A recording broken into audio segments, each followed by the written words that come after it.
Okay. All right. So, hi, everyone.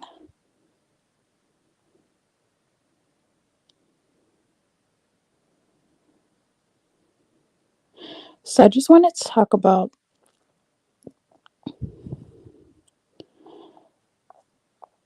See, I was supposed to have a guest for this live stream, but it's my bad. I actually. We don't need to get into that, but I'll probably just reschedule with the guest next time. But I wanted to just talk about like reflecting over mostly the expat online community, what the expats are doing, mostly in Gambia, but in other countries as well, because from what I could see, a lot of them are in the Gambia. How many though? I don't think it's that much, but online you would think that it's a lot. I think it's probably 1,000, if I'm not mistaken.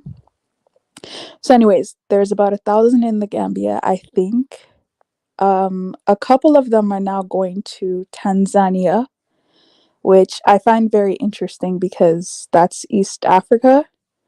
Um, I don't know why they're going there, but whatever. Cool. Not a and it's not that there's anything wrong with them going to Tanzania. I'm just saying like I just find it funny how some of them are going to Tanzania, but then they're complaining that Tanzania is not doing this, Tanzania is not doing that. And I'm like, okay, at least if you're going with to West Africa, right? At least you can make the argument that, you know, there's familiarity or something, right? But if you're going to Tanzania, you have no ties to there. And then you're complaining that the Tanzania citizenship process is so difficult. Like, why would a Tanzanian care about that? See, at least with a lot of West Africans, you could guilt trip them and be like, oh, you did this, you did that. Sometimes it works, sometimes it doesn't, right? But in the case of East Africa, I feel like that's a whole nother ball game that you should just honestly, they need to be left alone, like East Africa definitely does not owe them anything at all. So I feel like whatever East Africa is willing to provide, that's great. There really shouldn't be many demands being put into that at all. My Kiki loves Nigeria is here. Oh, thank goodness, that's music to my ears. Let me go ahead and drop the link.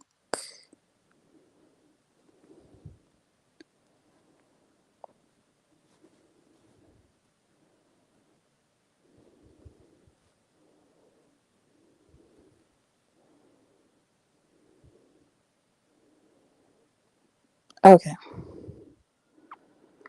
So the link is dropped, and yeah, as I mentioned, the stream is just gonna be looking back at this whole expat thing. Um, I kind of more just concerned about the expat thing, to be honest, because I don't know much about Gambia. But I was here from the beginning. Like I wasn't really into it, but I kept up with it from the beginning.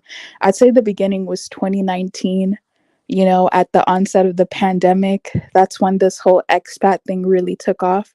So just looking back at it now in 2023 and assessing what everyone was saying in the live streams, that what they're going to go to the Gambia and do, and then looking back and you're like, but none of this was done.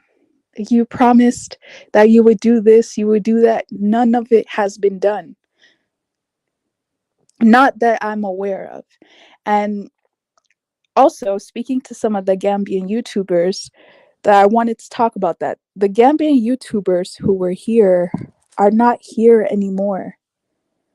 So I find that very interesting that like Renee Marcus, a whole bunch of people, they're not really on here. So to me, it's like what happened that the Gambians aren't really excited about this like they were, let's say, 4 or 5 years ago. Like, why? why, where are the Gambians? Like, why don't they care about this expat movement anymore? I find that to be very, very interesting.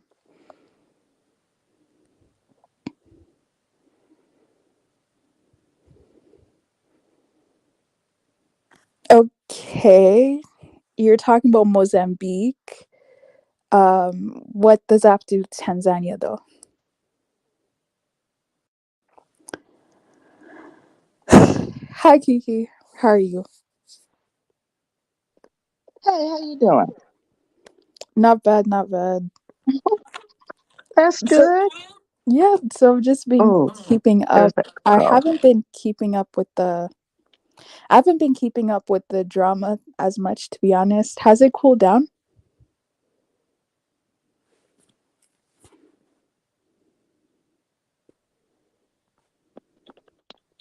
I'm sorry, what'd you say? Oh, I was asking, I haven't been keeping up with the drama. Has it been cooling down? Cooling down.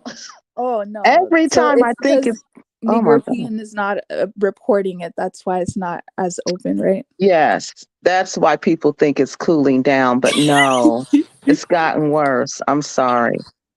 It's just gotten worse. The latest That's thing that we crazy. found out is that they were doing, you remember when they were giving out, I don't, you're from here, right? The United States. Are you from the United States? Not really. I'm from Canada. No. Do you live in Canada? Yes. Okay, well, remember when the United States was giving out PPP loans? Remember that Oh during the yeah. pandemic Oh to yeah. small I have a businesses? couple of friends who took that, and apparently they're getting in trouble, right? Like a lot of people who lied are getting in trouble by the government. Exactly. So that's exactly what we just discovered they were doing that also. So that's the latest thing that they've done. Yeah. So, no, when you think it's over with them, it could never be over with them because these are real life scammers. These are real life scammers. Forget the Nigerians. No, the repats and the Gambians.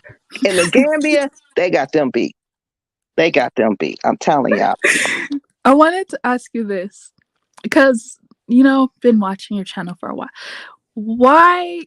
And I do understand that you have traveled Gambia and you visited, so your opinion would matter more than someone who hasn't, like myself.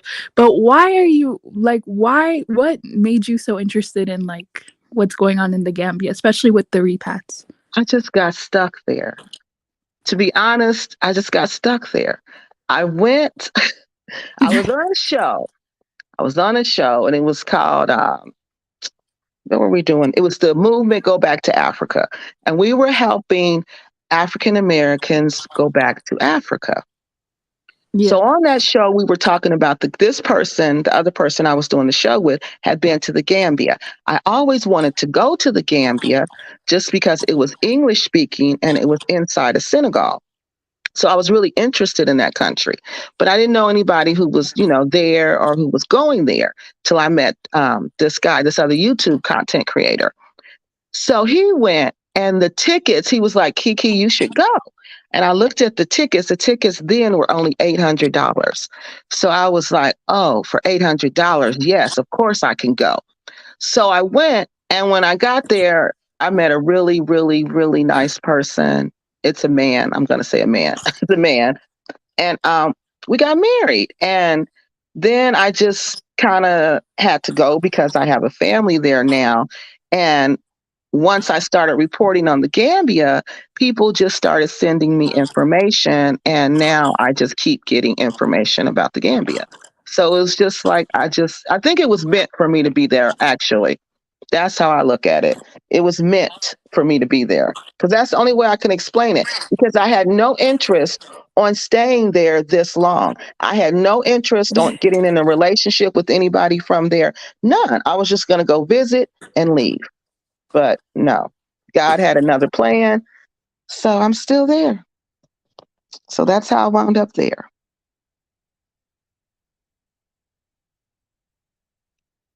Hello. Can you hear me?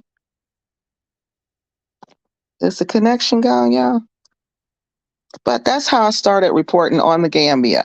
And I also talk about Nigeria. You know, you got to go through my channel and you'll see different things about Nigeria. My current show that I'm talking about, story that I like to do stories, you guys. I like to do series, if you didn't know. So I'm currently talking about Nigeria, story in Nigeria. But the Gambia, it just keeps coming to me because I guess I keep going there and people just keep sending me information. I wanted to ask you this. Sorry, I got a phone call. Oh, it's But I okay. wanted to ask you this. Did you notice the difference? Because I know you were here, or and you have a couple of YouTubers in mind, but did you notice the difference of like 3 years ago when they were talking about, well, the ones that are causing drama, I mean, not all of them, but the ones that were talking about, we're gonna do this, we're gonna go over there and do that and do this, and like it's like they were talking like they were going to go over there to save the Gambia, and I'm just like, Hmm. Gambia is doing pretty fine with or without you. Like, I know that people talk about Gambia as if it's some type of village or whatever, but I've been seeing the developments of what's going on in the Gambia. It's developing every year. So it's like, if you are talking about you're going over there to save the Gambia, the Gambians, I mean, they're doing pretty okay. When somebody when they start talking about, I'm going to save Africa or save Gambia or save Nigeria, that's the person you do not want in Africa. Because I'm telling you, that person is going over there with that elitist attitude. We don't need that. That person is going over there thinking that Africa needs them and Africa doesn't. If anything, we need Africa. And they need to, then that type of person who thinks like that, they're not going over there with that type of mindset. So that is the last person you need over there. They're going over there with the colonized. That's what the colonizers thought. They went over there and said the same thing. Oh, they need us. Oh, look at them, poor Africans. They need us. And that's the same thing that we're doing, but we don't even know it because we've been brainwashed. We've been so brainwashed, we don't even know that we truly are the colonizers' children. We truly don't realize that until we go back to Africa and then you see our behavior. Watch our behavior and watch what we say. And then you know who our father is then.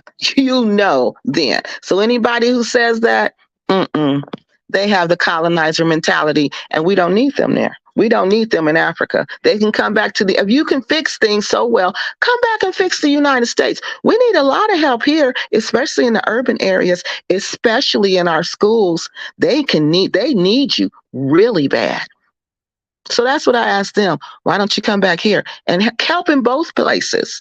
You can help in both places. That's not impossible. But they don't have an interest in that because they want to feel like the colonizer. That's why.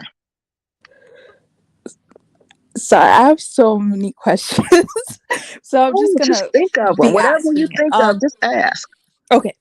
I have a question for you. Why is it that, and some of them I've noticed do this, right? Why is it that when they're leaving to go to Africa and some of them leave to go forever, they have to speak so bad on America? I'm like, okay, I know America has a past or whatever, but it's Mm-hmm. like people are literally risking their lives to get to America.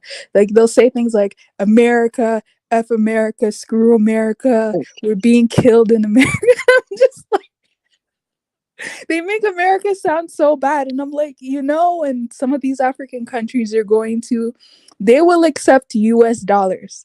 Mm-hmm. That's not their country's currency, but the American dollar is so powerful that they Mm-hmm. will accept American dollars. Mm-hmm. They will not accept another African country's dollars. They'll be like, what is that? So I'm just like, do you not understand how powerful America Mm-hmm. is as an entity for you to just sit there and be like, oh, America doesn't mean nothing to me? And I'm just like, are you serious? No, they're not serious. The way you know they're not serious is because they're on YouTube asking for those American dollars. If they were Exactly. serious, if they hated America so much, like they say they do, if America was truly KKK, killing black people every day, why are you asking for them American dollars? Why are you asking for them American dollars? And why are African American women the most educated group in America? Answer that question for me. They can't, because it's all rhetoric. It's all to get money. It's all to get those weak minded people who can't see that this is all about dollars and cents. This is not about race. This is about dollars and cents. That's what it's about.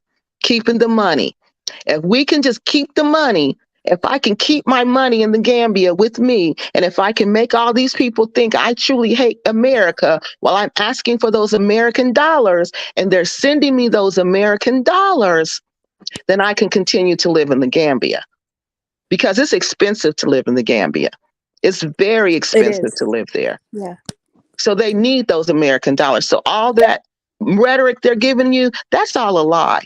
That's all a lie. Because tell them to give back that blue passport. You can give it back. You can give back that blue passport anytime you want to. Why don't they do that? Why don't they give the passport back? And why don't you quit taking those American dollars and just take Delassie? They can easily do that, but they're not going to, because that's all a lie. They don't hate America.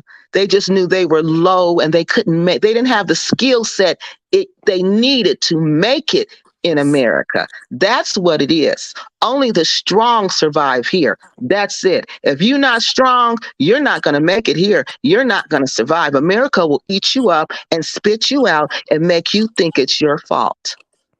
Yeah. So no, those people want to be kings and queens in America, but they can't be, and they know it. Yeah, because I was wondering, right? Isn't YouTube an American company?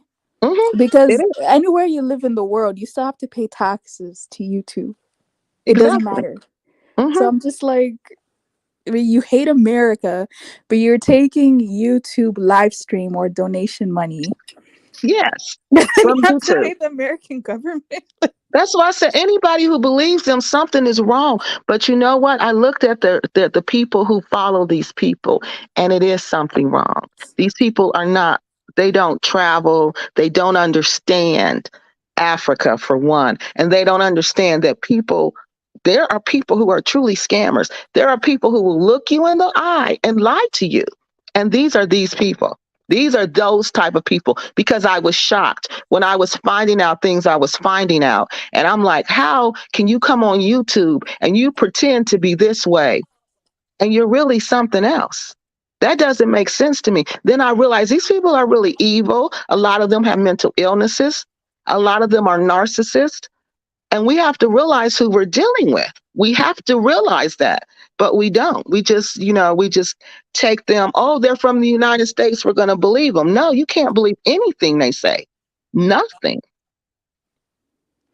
I wanted to ask you though, how come?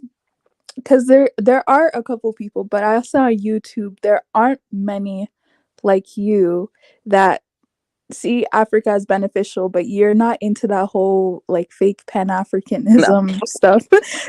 So what? How did you like? I'm just curious. Like, how because come? I, Yeah. I studied Africa.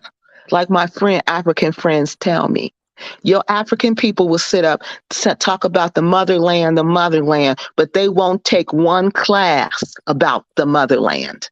Not one class will they take to learn about the cultures in the motherland or the social systems in the motherland. They won't do that. And she would always say to me, so tell me, Kiki, how do they say they love the motherland, but they know nothing about the motherland? And then I've traveled there so many times. So I know the reality of it. I know the reality of Africa. Yes, I love Africa because I love myself. So I can't say I love Kiki loves Nigeria if I don't truly love Nigeria, because that's where the majority of my ancestors come from. So I have to love Nigeria and I have to love Africa because that's who I am. So that doesn't mean I don't see you for who you are. I see you for the good, the bad, and the ugly. I see the reality of Africa, and I still love Africa. And that's what you got to do. And that's what these people are refusing to do. They're romanticizing that Africa is something that it is not. Africa is the land of the Black man. That's where we come from. Look at what we do. Look at what we do in our communities. That's what we do in Africa. times 100. So you got to love yourself. You got to love where you come from. You got to love Africa, but you got to see the reality of it. And I just can't deal with that 24/7. I need a break from it, but then I need to come back from it, go back to it. I really do. I can't. I can't deal with it like that. And I've tried. Oh my God, I've tried. I've tried, but I can't. It's too much game playing. It's just too much. It's too much. It's too much. I want to go to the store and pay for a price. Okay. If I see $2 on it, I just want to pay $2. I don't want you to charge me $20 and then charge the next person $3. I don't want to go through that. Some days that's okay, but every day, no, no. I can't. I can't. And it's draining to your soul. It really does. It drains you. It drains you. It really does. And I can't do, and I'm honest with myself. I'm honest with myself about that. And I have no shame in admitting that. I love Africa, but I can't stay there. I can't do 365, 24/7. No, I can't. I'll be mean. What happens when I stay there like that? I become mean and I become cynical. And I don't like being mean and cynical. So that's why I gotta go. I gotta go. The heat bothers me. It's too hot, and it's too much. It's just too much. But I know that and I recognize that. That doesn't mean I'm saying don't go to Africa. That means recognize your limitations. Recognize your limitations when you go to Africa because you have some. Trust me, you're going to have some, especially if you were raised in the West. No, I do like that perspective because that's especially in the beginning when this whole thing happened and some of them were talking about Africa's this, Africa's that. And I'm like, yeah, I mean, you're even going to have a better version because you have money. But Exactly. I mean, don't talk as Africa as if it's heaven. Like there are things that if you don't want to pay, like let's say for Ghana, if you don't want to pay for certain services, you're not getting them. Like Mm-mm. your passport, 3 months, 6 months, they don't care. If you pay them, you'll get it. But if you don't, you're not getting it. And Mhm. there's nothing you could do about it. You can't go to a ministry and be like, "Oh, they're holding my passport hostage." That's just what they do. Like that's Mhm. just so you have to deal with that. Yes. So it's like little things like that. But I wanted to I wanted to ask you this specifically because you probably remember the Bijou Noir, Black Sit, Sammy's Treasure type of thing. Why do some expats hate like Africans that are living in the West? They don't rate Africans that are living in the West. Why do you think that is? Say that. Ask me that one more time. Why do some expats hate Africans that are living in the West? Like they feel like their opinions are not valid. Oh, the Africans that live in the West. Yeah. This is just my experience with the Africans who live in the West. They no longer want to be Africans. They try everything in their power to become Americans. If they're the ones I know here in America, they try Mhm. everything in their power to turn their back on where they come from and become Americans. And a lot of them, especially Nigerians, don't even go back to Nigeria. I've been back to Nigeria more than they have. So we look at them like, how can you sit up and tell us about Africa when you haven't even been there? You haven't even been there. Maybe you grew up there, yes, but you haven't been there in what, 10 years? You haven't been there in 6 years. Africa changes rapidly, rapidly. Now, I'm not talking about the Africans who go and come, all the time. It's some Africans who go back regularly and who embrace their culture. But most of the Africans that I meet here, they are not like that. That's why I don't like to date Africans in America because they want to be Americans. And I don't want that. If I wanted that, I'd date African American. And that's what they want to become. And I have no interest in that whatsoever. And we recognize that just from their conversation and just where they live, what they embrace. We recognize that they really don't have an interest in Africa anymore once they arrive in the West. So we don't listen to them. We feel like, okay, you know, whatever you say, but it really is not valid anymore because you're not there. You're not living the day-to-day experience of it. It's just like the expats trying to tell you about America, and they're not even here. Some of them like bad because they haven't been here in I don't know how long, and they sit up and try to tell you about racism in America. How do you know what it's like when you haven't been here? I live here every day, and I can't even tell you when I've been stopped by the police. I cannot tell you because the police don't stop me. I can't tell you when the police have shot up somebody in my neighborhood. I can't tell you that. I don't even know when that's happened. But they make you think it's happening every day, all day. That we get her, all we do is get harassed by the police. That's a Yeah. lie. Yeah, You they get do make it harassed by seem the like police when you in their neighborhood, when you on their streets. See, I'm not on their streets. I'm not on their streets and I'm not in their face and I'm not doing things for them to have to talk to me. I go the speed limit when I drive. I have a license. I don't do any of that. So I don't have problems with the police and I've lived here all my life. So that's a complete fabrication and that's a lie for them to paint America like it's like that. I'm not saying that the police aren't racist because a lot of them are. That's why I live on the up and up because I don't want to deal with people like that. I don't want to deal with a corrupt system like that. So what I do is I stay out their way. When I recognize that this system is corrupt and I can't fight it, I stay out their way. That's why I don't mess with the police. I don't do anything to have to deal with them. That's why I don't run into them. So, like I tell my people here, if you don't want to mess with the police, stay off their streets. They run these streets. This is their property. Don't get on their streets and you won't have problems with them. And that's the truth. So that whole picture that they're painting, that's not the reality. And that's why they feel the same way about Africans, that you don't know the reality of Africa anymore. Yeah, I'd say that's correct. I'd say that there's a lot of Africans that come here and they just don't care about their country anymore. Mm-mm. I'll say that No. because this is the thing, right?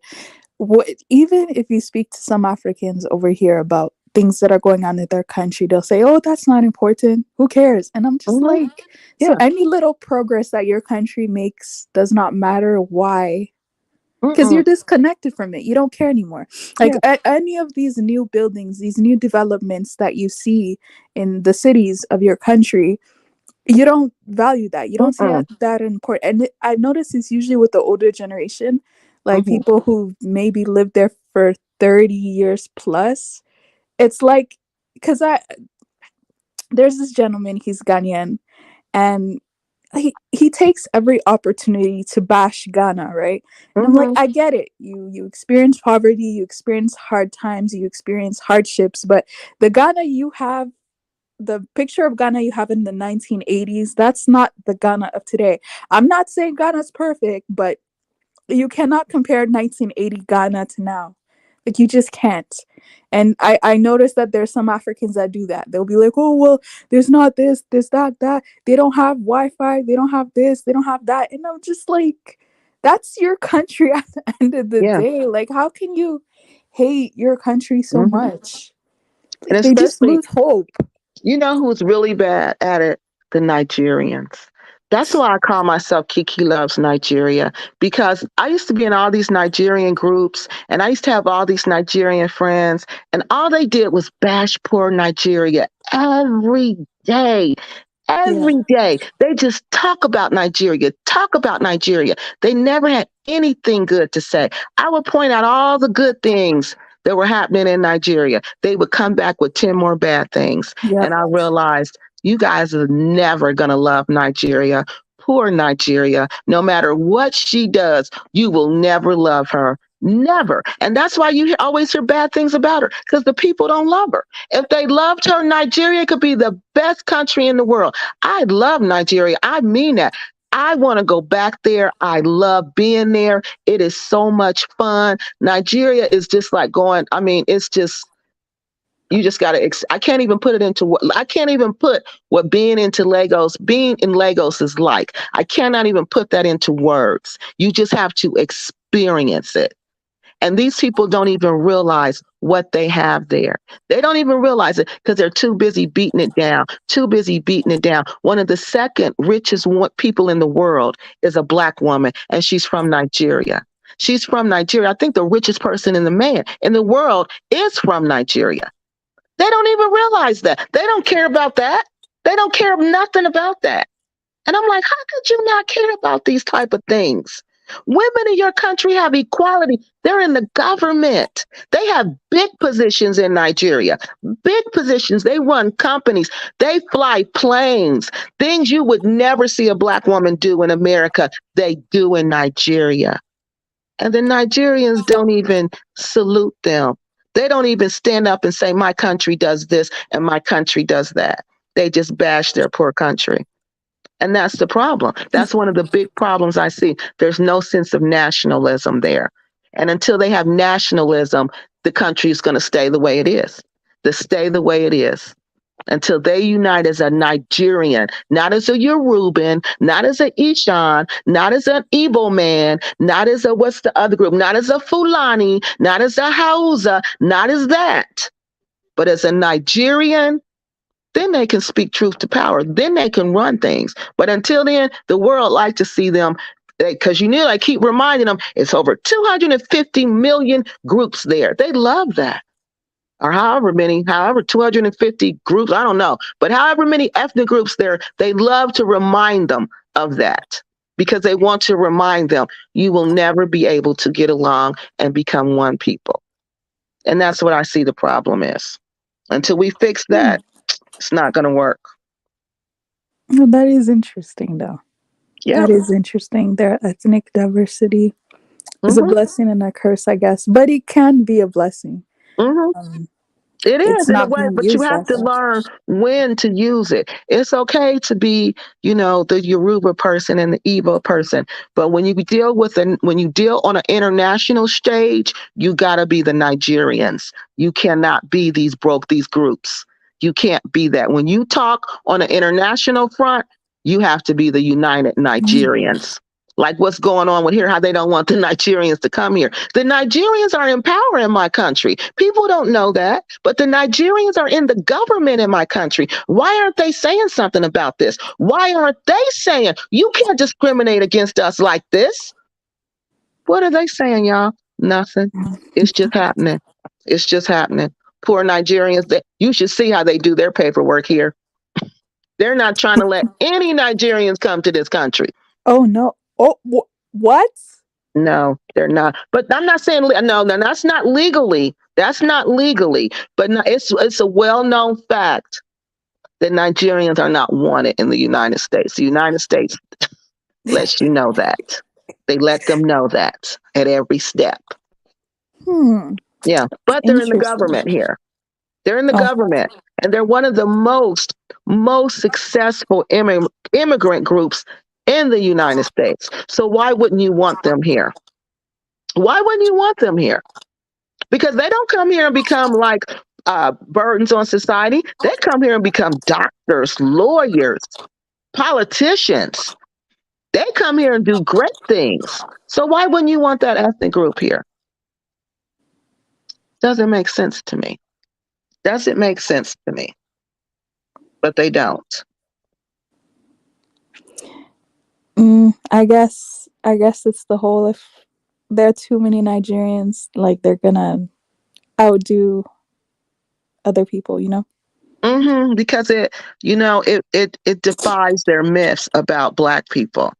Because Yeah. once they lose the accent, they just become Black people. And then Yeah. that defies your myth that Black people are ignorant and dumb and can't learn.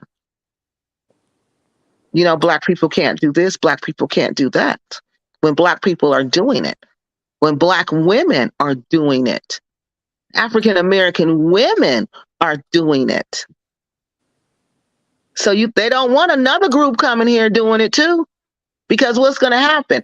Okay, they're going to marry those Africans. They're going to have Black babies. That's going to increase the Black population in this country. Nobody wants that. Nobody wants that. Trust me, that's not to the benefit to the powers that be.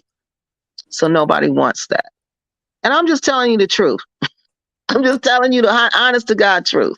Black people are hard to deal with. Our government does not like to deal with us because they don't understand us, for one, and they don't like dealing with us. The more of us it is, the more they have to deal with us. The more Nigerian men that come here, the more black babies those Nigerian men are going to make with those black women here. So, no, that it's going to increase our numbers, and they do not want that. They do not want that. Now, I have a question, and this is like just with Africans in general. Have you noticed that the Africans in the West, it's like they always try to compare their country to the country that they're living in, and I'm just like, if you're in the UK, that's you're It's not that living there. much. That's not your country. So Mm-hmm. it's like, why are you comparing your country back home to the progressions that are in the West? I find that to be so weird. I hear Africans do that a lot. They'll be like, "Oh well, over here we have this, we have that," and I'm just like, "This is over here, though. It's not. It's not back home. So Mm-hmm. why would a comparison between, let's say, Ghana and Canada? Why would that ever need to be made at all? But I a lot of Africans I hear they do that a lot, and I'm just like, okay, why would you do that? Because I think they don't understand a developing nation and a developed nation. Most of the African nations are only like 60 years old, a little older than that. America is 400, almost 500 years old. How are you comparing her in the UK? I don't even know how old she is. So, how are you? That's not even rational. You can't do that. And it's a completely different system. West Africa is still developing into who they really are. They don't know. They've had puppet administrations since they became independent. Some of them don't even still have real presidents. They still have those puppet administrations. So they haven't had a chance to truly develop into who they really are yet. And when they do, West Africa is going to be very powerful. I believe that. I know that because she used to be powerful. You got to remember when the Portuguese were coming to her, when the Europeans were coming to West Africa to get what they needed because they needed things from us. Those times, that's just the way life goes. It's a circle. What goes around comes around. So West Africa's time is coming back around. And just look at the Gambia. When I go to the Gambia, my mind is blown. You wouldn't believe how that country has developed that fast. That fast. That country reminds me of Las Vegas. Here, it's a city, Las Vegas. It reminds me of that city. It's just developing so rapidly. And that's why I said West Africa is going to come into her own. You just have to give her time. To give her time, and she's going to come into the person who she's supposed to be. But these puppet administrations, they have to go. They have to go. Now, I wanted to ask you this. You were here during the automatic citizenship thing that was speared by, let's just say, Blacksit. Mm-hmm. Were there any talks on the ground about automatic citizenship or pathway citizenship, anything to do with that? I don't know in the Gambia. I don't Yeah. know if there was ever any talk like that. But I don't know if it actually got on the ground or if it was just, her meeting with those different people. I don't really know because I never seen anything about it and I never heard people really talk about it. But automatic citizenship, I don't understand what type of country would do that. Even though African Americans, they are ancestry linked. They are linked to West Africa. That's true. Our DNA does come from West Africa. The majority of my DNA comes from Nigeria. It does. But even though I have a test result that says that, the Nigerian government still tells me no. No, you can't apply for citizenship here. You can't even apply to be a permanent resident here. The only way you can do that is if you marry one of our men. Then you can apply through him. But they don't recognize my DNA test. They don't recognize that. And that's what we have to realize. There nobody is recognizing that. And that's the whole thing. What was the question? I'm sorry. I forgot what you were saying. I started talking about DNA. No, no, I was like, yeah. Did you hear any talks of Oh, about the automatic citizenship? immigrant. No, because that was something I don't believe in that. I don't believe in automatic citizenship. I think we need to come back because all of us are not right. All of us are not right. And I'm African American, and I'm telling you, all of us are not right. We need to come back. We need to be vetted. We need to go through the whole process. For one, I think we need to be married to somebody from there. Because if you're not married to somebody from there, in my opinion, you're just there for what?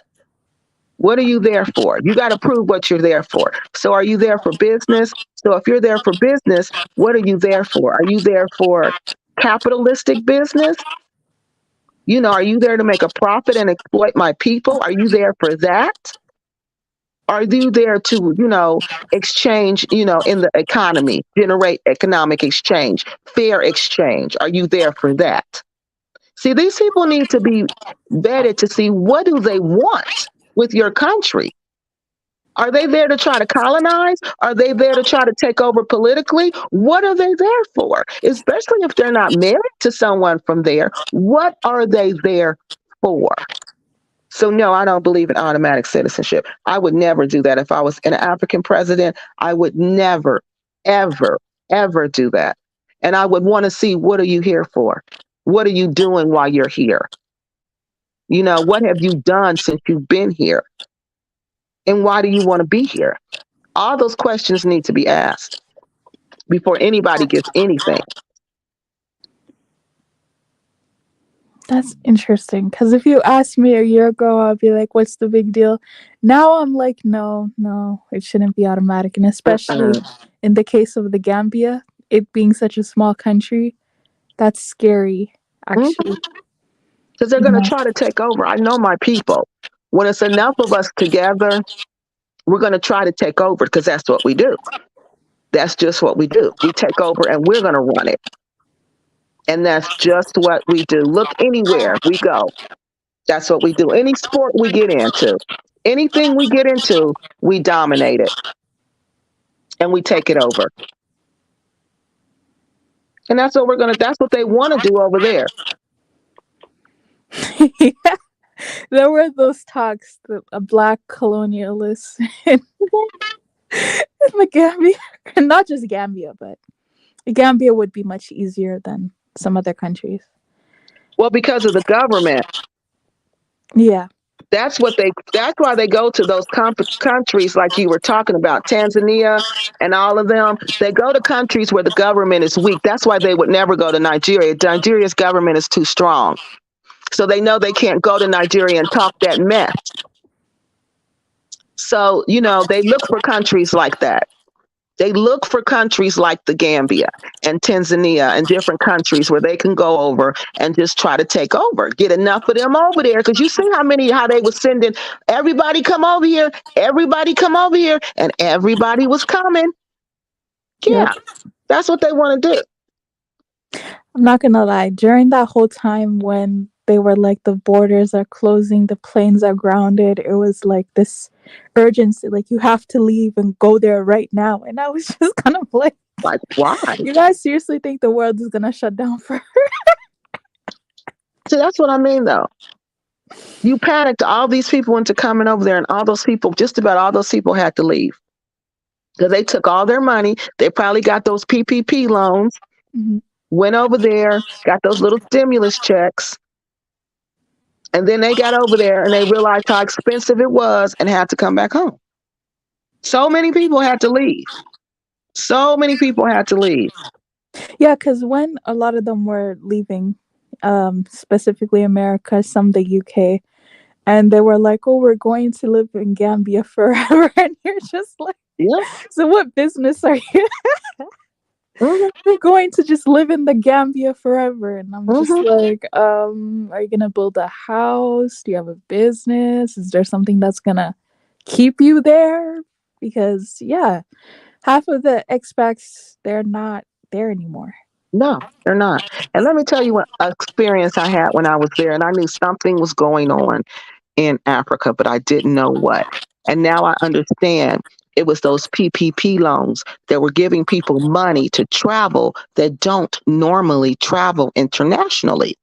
So I was sitting in this place called the Village in the Gambia, and I heard somebody speaking Ebonics. Now, when you're in Africa and you hear someone speaking Ebonics, you're shocked, okay? Because you don't hear that. You don't hear it. And only a certain group of people will speak Ebonics in public and speak it loudly, okay? Only a certain class of people will do that. And that class of people doesn't normally international travel. So I'm like, oh, wait a minute. Something is going on.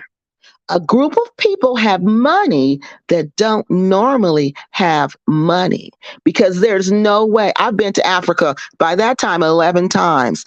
I've never heard Ebonics in the Gambia or Nigeria or Cameroon. Never. And I've never seen these class of people in Africa. So that let me know somebody's sending out a beacon to these people and telling them to come.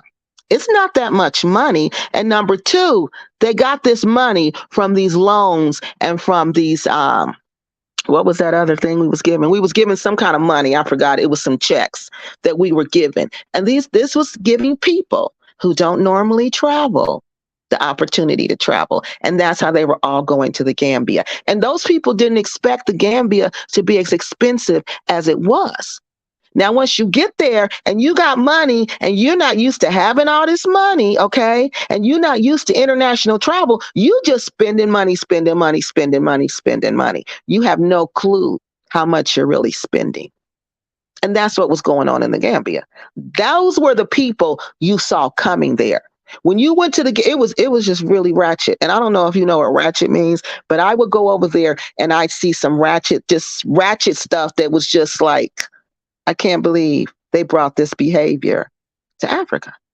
I can't believe it. But yeah, it's in the Gambia. I pray it's gone because those PP loans have drawn up.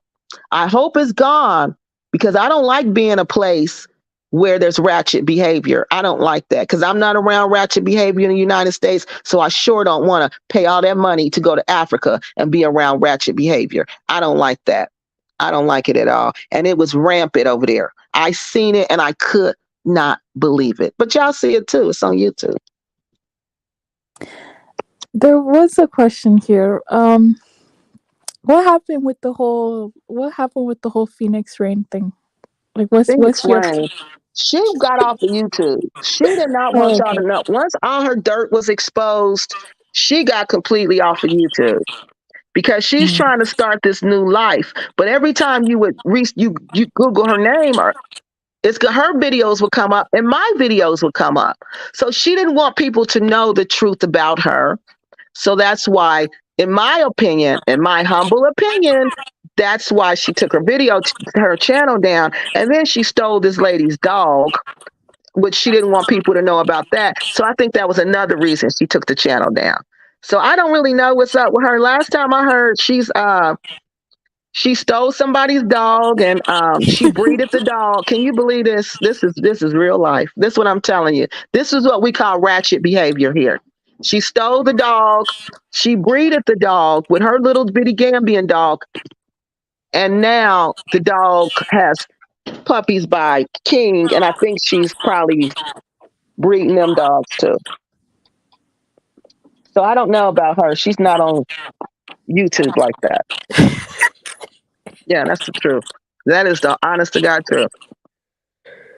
That's so Mhm. interesting how a lot of them created channels during this pandemic, and then now 2-3 years later, it's either people lost interest, because there is this one YouTuber I used to watch.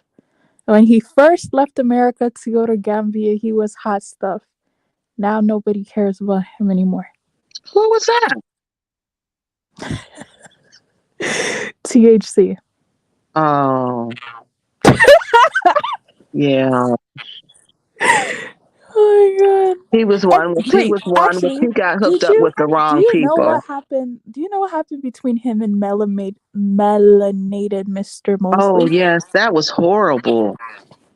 That was horrible what he did, what he tried to do to that man. And he tried to use me to do it. He thought I was going to be stupid. I'm like, people really think, I don't know what they think. I guess they just think I sit up and just talk. I guess they don't believe that I'm about the life I say I'm about. So he wrote me pretending to be a woman, a female, okay? Him and Eric from the soul food joint. Because I could tell it was two people writing because people don't write the same. So I noticed one letter would be a certain style of writing, then another letter would come in and it'd be a different style of writing. So I'm like, oh, this is two people pretending to be the same person. So one of my friends checked the IP address. IP address was way out in the middle of nowhere and it was cold here then. And I'm like, this person is not in the middle of nowhere in Kansas writing me and it's cold. I said, no, this is a fake IP address. Well, come to find out, somebody wrote me and told me that he had a fake IP address and he was using it. And and they overheard him talking with Eric, and they were conspiring to take down Mr. Melanated Mosley. And it was horrible. The things that this man thought I was going to say about this man.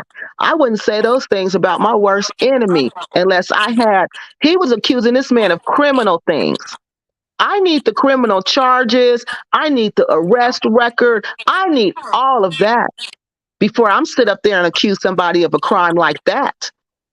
Yeah, what he was saying about Mr. Mosley, I would never repeat that. It was horrible. It was truly horrible. And I'm trying to figure out why. And just like the person who was writing me said, they said he was jealous of Mr. Mosley. And I believe it. I believe it because I couldn't think of any other reason for him to do this to this man.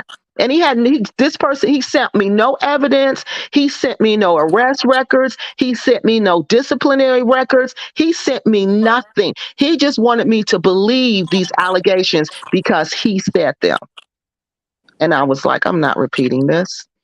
I'm not going to repeat this. But yeah, that something's wrong with him.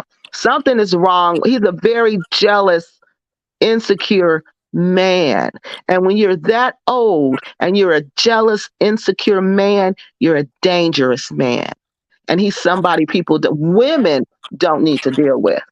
Don't need to deal with. Yeah. No, Yeah. there was like especially with what's her name? Traveling Tay or traveling with Yeah. Tay. That's her name, Traveling Tay Tay. Like, That's my okay. buddy though, for real. That's my buddy in real life. Y'all didn't know that. We just be pretending for the camera. But behind the scenes, that's my buddy. That's my friend. She probably listening now. I know she out there listening. But yeah, what you want to know about Tay Tay? Oh, what I wanted to know is how does she play into this whole expat thing? Poor Tay Tay. Wait, this is Tay Tay cool with Bag Family? Now she is. Those are her buddies. Oh, okay. Because she does their dirty work, you know. She doesn't like she attacks blacks for them, and then she puts out these fake background checks about me for them. So she does their dirty work for them. So that's that. They're just using her pretty much to do dirty work for them. So that's why they're friends. Because nobody those people are not friends. They don't know how to be friends. They just use each other. That's Yeah. what it's all about over there. There's no real friendship. Mm-mm. That's crazy. Yeah, Because they that's were what I thought talking too. about we're all gonna go there and start like a diaspora Yeah. town or Mm-hmm. That's why I diaspora was so hangout. disappointed when I got there and I saw that this is not what it is. When I saw this is not what it is. These people don't even like each other for real. These people are jealous of each other. They try to compete with each other. They're stabbing each other in the back. And then they come on YouTube and act like they're trying to unify the community when they're not. They have no interest in that. None whatsoever. And Tay Tay doesn't either. None of them have an interest in that. She might have had, I take that back. She might have had an interest in doing something for the community, but I think she just got mixed up with the wrong people. I really do. I think she got Yeah. mixed up with the wrong people. I think she got used and I think she got abused and she just turned and became the mean lady and just started attacking everybody. That's what I really think happened to her. She sided with Phoenix Rain and she shouldn't have. She should have stood neutral until she figured out what was going on. And by that time, she had been around the wrong people. I don't know. I heard she was paying people for sex. You know, that's all I can go by. Oh If my God. somebody says that you're doing that and this is coming out of that person's mouth and they're telling me you paid them for sex, I mean, I don't have to lie about these things. I don't. So, but she could have been around. See, before I went there, I had people telling me what not to do. Don't go down the Senegambia Strip, Kiki. You don't want to go down there, and you don't want to get a name for yourself as a woman who goes down there, because the women who go down there, they don't have good names. You don't want that name for yourself. You don't want to be that. You don't want the Gambians to see you as a tourist. You don't want that. And if you go down and hang down there, that's how they're going to see you. See, but nobody told her that. They probably told her, you go down there, honey, you can get what you want. You can offer them money. You can do whatever. I mean, people wasn't guiding her right. From what I see from her story, she wasn't guided right. And she just got into some things she shouldn't have been doing. She got in hooked up with the wrong people. She shouldn't have been hooked up with the dudes she was hooking up with. It was just, a bad situation for her. And she just in a bad situation now. Now she's suing everybody. Now she angry. Now she just, I don't know. She just created a monster for herself. Yeah, that's interesting because looking at Gambian women, they're some of the most they're some of the most quiet, you know, upstanding. They Yeah. don't like drama.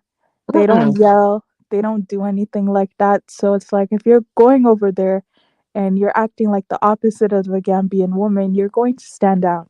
Mm-hmm. Gambian woman, no. And that's why, no man will take you serious. And that's why I really feel sorry for her because she wants to be married. In Africa, it was always easy for me.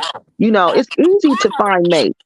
Because there's a lot of men over there and it's a lot of good men over there. It's a lot of educated men. It's a lot of men with good jobs over there. It's a lot of them. So I don't understand why she couldn't find one. And then I'm thinking, but they look at your character. They don't care how you look. They look at your character. That's what's important to them. And if you have a messed up character, no good African man is going to talk to you. He's not. He's going to run from you. He's not. He's going to act like he doesn't even see you. And those are the things she didn't understand because nobody took the time to explain to her the culture in the Gambia.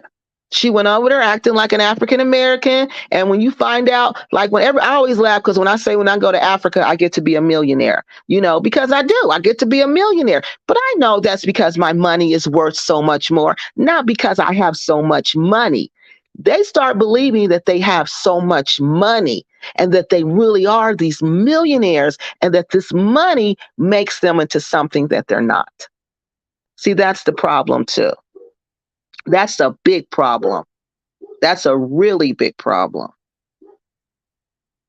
Yeah, because I was shocked when I saw that video. I think it was by Lemon Black Suit Scams. I love that channel. Yeah. But yeah, the most recent video I saw, I think, was of traveling with Tay Tay or traveling Tay Tay, and she beat up a guy. Like she slapped a guy over a phone or something. And I was like, okay, speaking aggressively is already a red flag as a woman in a lot of African countries. Hmm. But putting your hands on a man and there are Yeah. other men around, no, no, No. no, no. You just don't do that. Mm-mm. And I No. guess she got away with it because she's American, but that's just not. You don't. Mm-mm. You Well, can't do that. she said that he hit her. Her thing was she said that he hit her, and he didn't hit her. He took the phone from her.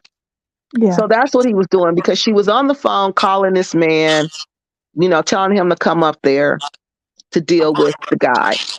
And the guy took, and then before that, she was videotaping the guy. He didn't want to be on her channel. She was videotaping him. So he took the phone. Africans don't like to be videotaped at all. They don't like that. So he took the phone from her. She tripped over the step and fell. And then she told everybody that he hit her. But the video shows otherwise. So he didn't hit her. And do you know she has this guy in court now? She has like four What? people in court. Yeah.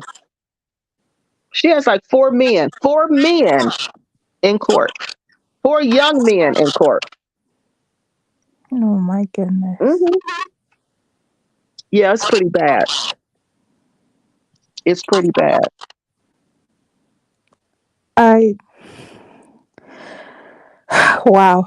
Just to take, I guess, the American mentality or American way of doing things, and it's not all Americans, but there is a specific sector of just generally Americans, not Hmm. any race, but just Americans that are spoiled Hmm. and they want everything their own way.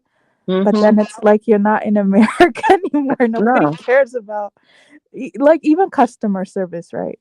A lot Hmm. of these African countries, it's horrible. But nobody cares. That's just what they do.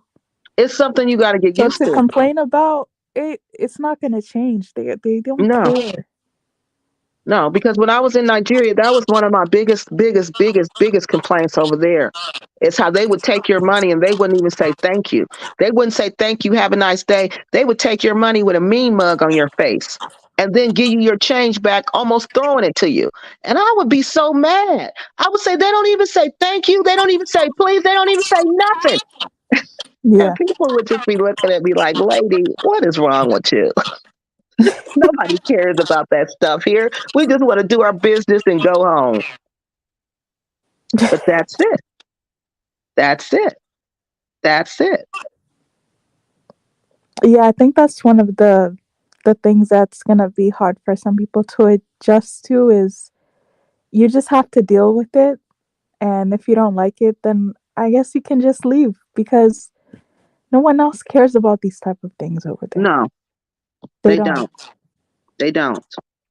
And you have to realize you're in a different country. And it Yeah. took me a minute to realize they don't care about that. I care about that because I'm used to that. And that's what I expect. But they don't care about that there. So you're just wasting your time. I was just wasting my time getting upset. My ex used to laugh every time we went to the store. He would just laugh because he knew she's about to get all worked up over nothing. And he would just be laughing the whole time, shaking his head. And then you know what he would tell me? She probably don't even understand what you're saying. Oh yeah, Why? true, true. And he said, because they don't speak North American English. They speak pidgin. They don't know what you're saying. So I'm doing all that fussing for nothing, pretty much. For nothing. Oh Yeah, yeah, for nothing. absolutely. No, it's true because there was this one YouTuber, I forgot something Leslie, and she went to Ghana and she tried to get on the cha-cha, which is basically like a van, Hmm. and she was like, excuse me, is this going to here and there?" And the guy was like, "Huh?" And then she said it again, and then the guy in tree said, "I don't even understand what you're saying. I'm leaving. I have to go."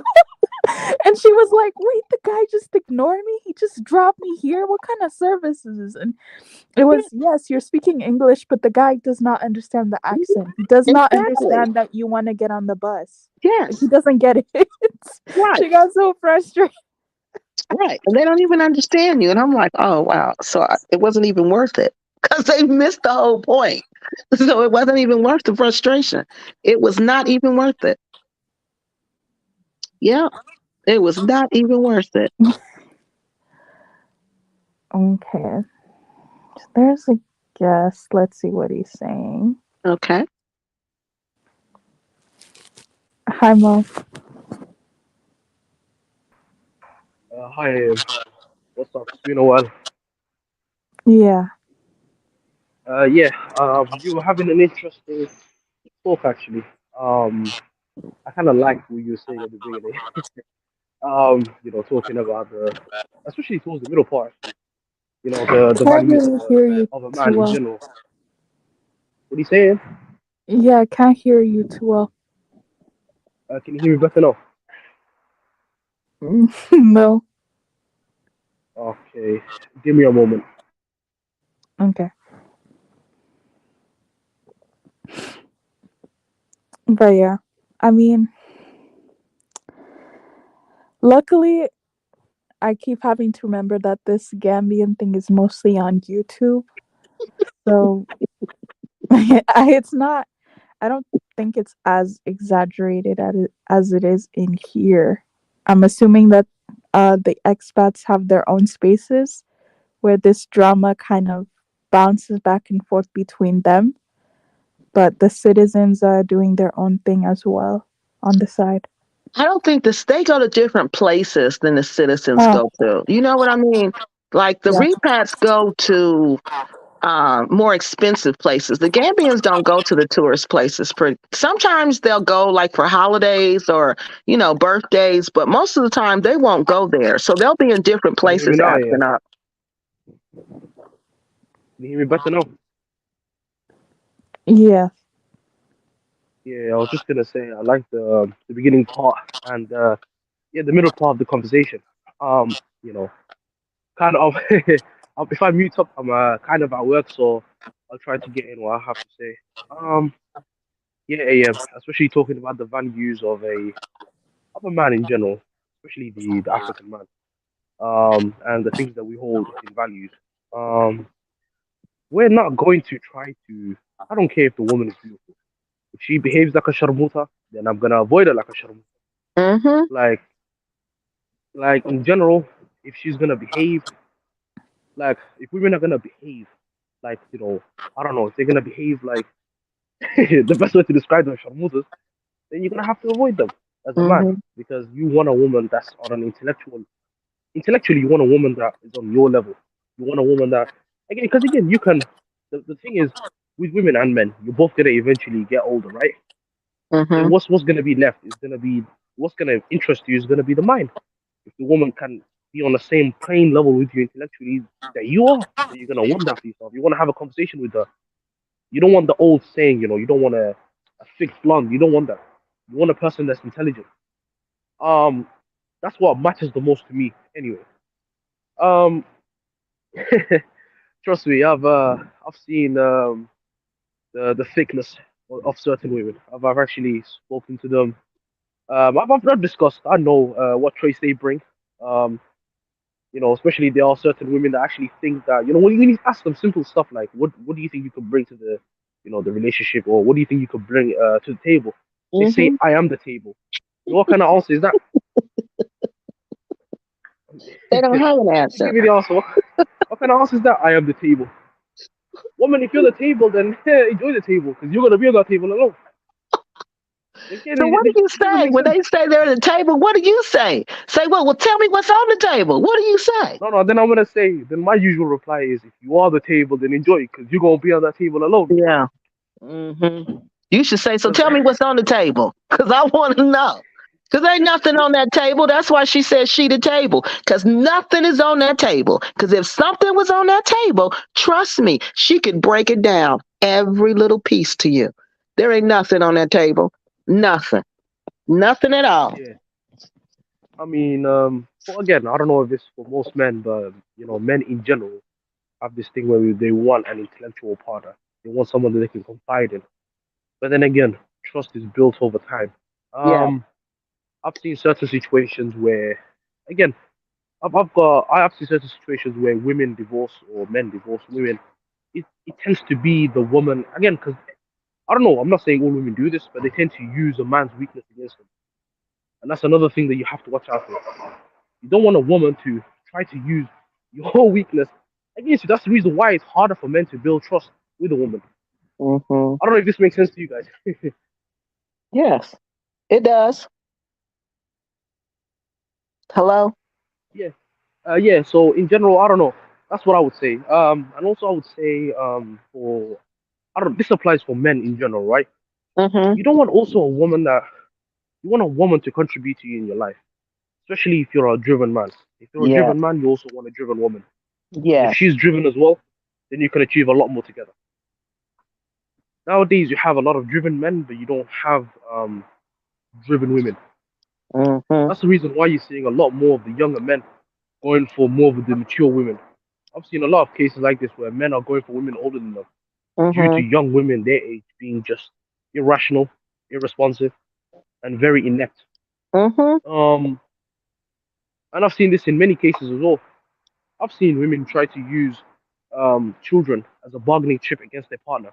Yep. You know, where women try to use the child as a weapon against the father instead of trying Mhm. to involve the father into the child's life. Because again, especially the boys, they're gonna need their fathers the most. And if you Yep. take that manhood away from them and you raise them as a single mother, you're not gonna give them what they need. A father's there to discipline the son, to teach him how to become a man. A son Yep. can't become a man without the father being there present. Mhm. He's gonna be lost. He's gonna try to look for that void in him in other things. He might end up in Mhm. gangs because then he doesn't have Yep. that void. But because again, a lot of things can go wrong. You need a man to be there in your son's life. You need Yep. him as guidance. Um, so yeah, I've seen certain situations like this, and if the woman in the early years uses her child, especially her son, as a weapon against the father, it's not going to be good for the son. Because you're Mm-mm. thinking of a form of revenge, but you're not thinking about your son for the future. How is this going to impact him? You're being Yeah. selfish. Yep. That's so Yeah, I want to know true. what you guys think. Yeah. I think a lot of women are like that. I think unfortunately, a lot of women are selfish like that. And I think that you're right. And I think a lot of men, African men, think the way you think. African American men, not so much. But African men, they think like that. They look like you have to have something more to offer than just sex. Because after sex, what are we going to do? What are we going to talk about? Where are we going to go? What are we going to do? And with the children, they do use that. They do use the kids because, again, they don't have anything else to use. You don't want her. You don't want her. So she got to use the kid because that's all she got. That's all she got. And it's unfortunate. It really is unfortunate because who suffers from that? The kids. And like you said, the boys will grow up overly aggressive. They'll have all kind of problems. They'll probably end up in the court system. They won't do well in school. And it's all because of that. It stems from those reasons: the breakdown in relationships, the breakdown in communication, all of that, not being secure in who you are as a person. And that's the reason why I say it's important for children if they don't get involved or if the parents don't involve them in their disputes. In many Yeah. cases, I've seen this. Again, I don't know. So again, if you use psychology and science to back your argument, I would say men in general, right? When they Mhm. cheat, they don't cheat because they love the other woman. They don't. They do Mhm. it purely out of a sexual need. Mhm. They don't love the woman, but it's purely based on sexual need. So they do Mhm. it due to that, and then when they leave that woman, there's no attachment. But with the Yep. women, when they tend to cheat on a man, it's more on basis they like that man, if not even further, and they love that man. It's more of an attraction when the women cheat. Mhm. It So is. there's a lot of psychology behind that. Yes. Um, and again, I don't mean to bring religion into this as well, but this is the reason where Islam combats this. Me being a Muslim, um, again, many things Islam again people don't like to do this, but Islam gives women a lot of freedom. I'll explain why. In Islam, women are again, you know, when the father leaves, or the family leaves behind inheritance, meaning house, property, all that stuff, it tends to go to the daughter. It doesn't go to the sons. So the inheritance of the family, the wealth of the family goes to the daughter because the men can work for themselves. So that money then goes to the women. So there's a lot of things like that. Even the fact that in Islam, when a wife marries a son, or when a wife marries a man, his money is her money, but her money is her money. Mhm. There's that too. Right. um, Yeah, so a man in Islam can't ask his wife for money, but she can, because she has a right to. That's the thing. Islam Mhm. protects women in many ways. Mhm. Even in Islam, there's this thing about where we cannot. Again, in Islam, it's forbidden for a man to lay fingers on his wife. Because again, many not just in this life, where you can get punished if you live in a Muslim country, but you can get punished in the hereafter too. Mhm. So there's a lot of things in Islam that protects women. And I've seen this, but then there's a lot of people that actually nowadays taking this out of context. There's a lot of Muslims that are falling into the Western trap nowadays. Not just Muslim, but just generally African people in general. Women nowadays, especially women that have been sort of westernized in a way, especially African.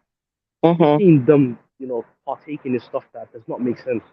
How can you support, movements such as the alphabet group when it combats the opposite of what you want? So I'll explain what I mean by that. How about this? You support groups like this, so you support, men and men. You support stuff of that nature, but then if there are less less people for you to get married to in the future, if you keep on supporting this, you're Mhm. actually harming yourself in a way. There's a lot of Right. ideologies that have to go into this. There's a lot of ideals that have to go into this that people have to actually think about what they actually support, because otherwise it doesn't make sense. Right. Mhm. Yeah, I want to know what Yeah, you think that's as a well. good point. Yeah, that's a good point. Um, hmm. I will say I see that a lot with the tea community. You know, I see that a lot. A lot of women support the tea community. And I'm just like, why would you support them when they're literally saying they're the same as you? Like they weren't born a woman, but they're saying that they're the exact same as you. Sometimes they even say they're better than you. So why would you be cool with that? That doesn't make sense. Because men are not with any of that, right? They're like, no, I don't care. This is weird. But women are the one that are like, oh yeah, he or she looks so good. They're so cute. Slay, yeah. Throw on the wigs. Yeah, you look awesome. Makeup, yeah. Like they're the ones who are doing all of that. And I'm just like, this is detrimental to you. It's detrimental to your children because they're gonna get confused. It's detrimental to the roles of society. And I But think yeah, the the gender question is, roles are being bent. Like someone's really would trying to those women bend these support? gender roles. Would Yeah, those they women are. support if her son came Yeah, back they and really said are. that he's part of this group? Would those women agree with the ideals if their children came back and said that they're part of this group or they feel this certain way? That's the thing. Would they? No, they wouldn't, because it combats everything that they they stand for, and they've been very hypocritical when they say that, oh, you look beautiful. What? How can this person look beautiful if they're dressed in a certain way but they're not supposed to? There's so many things to combat, man. But yeah, in general, what I would say is, as African men, man, especially the situation with Gambia as well. I've looked a bit into that. I don't have too much information on it, but I've got enough knowledge to understand that what's happening in Gambia, it's not all right. It's not all right. Uh-uh. Even what's happening like all across the world, man. Less men are marrying women. You're seeing, men being advocated to not marry, men advising men not to marry.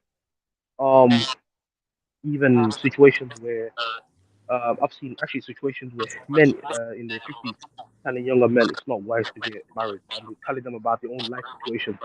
How women, because again, the court system does favor women. If a woman is wanting to divorce a man, and let's just say she came into a relationship or marriage with very few uh, finances to her name, she's then gonna take a lot of what his rightfully or that man rightfully owes.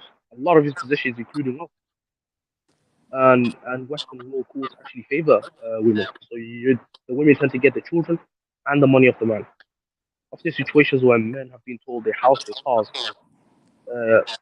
large percentages of their money are not theirs, and they're sleeping in park benches because the woman that they divorced took their stuff.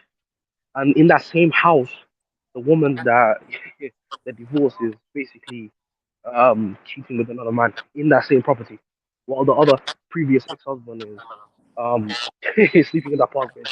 Explain that one. Y- yeah. But I wanted to ask you this.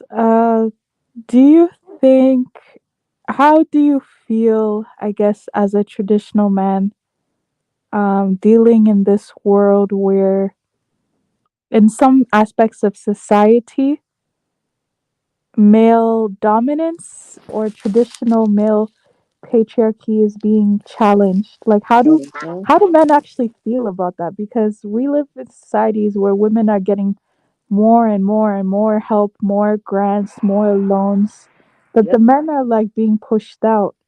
How does that? How is that? How does that feel?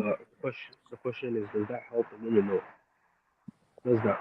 And why I say this is because um, I'm sure if you look at basic psychology, even if you look at simplistic stuff, men are not how they were 20, 30 years ago. They're not. They're not the same. I don't understand why they're not chivalrous. They're not. Um, just not the same they were. Um, and I think all this due to how modernized women have been behaving recently. A man can't even help a woman without, a rape charge being sued upon him. Um, I've seen certain situations where women in the gym have sued men for looking at them. Mhm. Okay, now I mean, hey, and I think that kind of explains why there've been like less marriages in general. But you know what I think? I think that that creates a lot of problems in our relationships. That's why you see these African American women who marry African men, they have these problems because the roles are not clear. Because see here, we have to play so many different roles, but when you're with an African man, you don't have to play all those roles. And we're still trying to play those same roles instead of playing the one role that we need to play, which is wife, mother, and whatever else your role is. So I think when we have, like when my one friend used to tell me, America has too many freedoms, and those freedoms kind of mess y'all up a little bit. And it's true. And I see, because women here can pretty much do whatever they want to do, be whatever you want to be. You don't answer to anybody. Like when I was in the Gambia, they were like, you can't leave home without your husband's permission.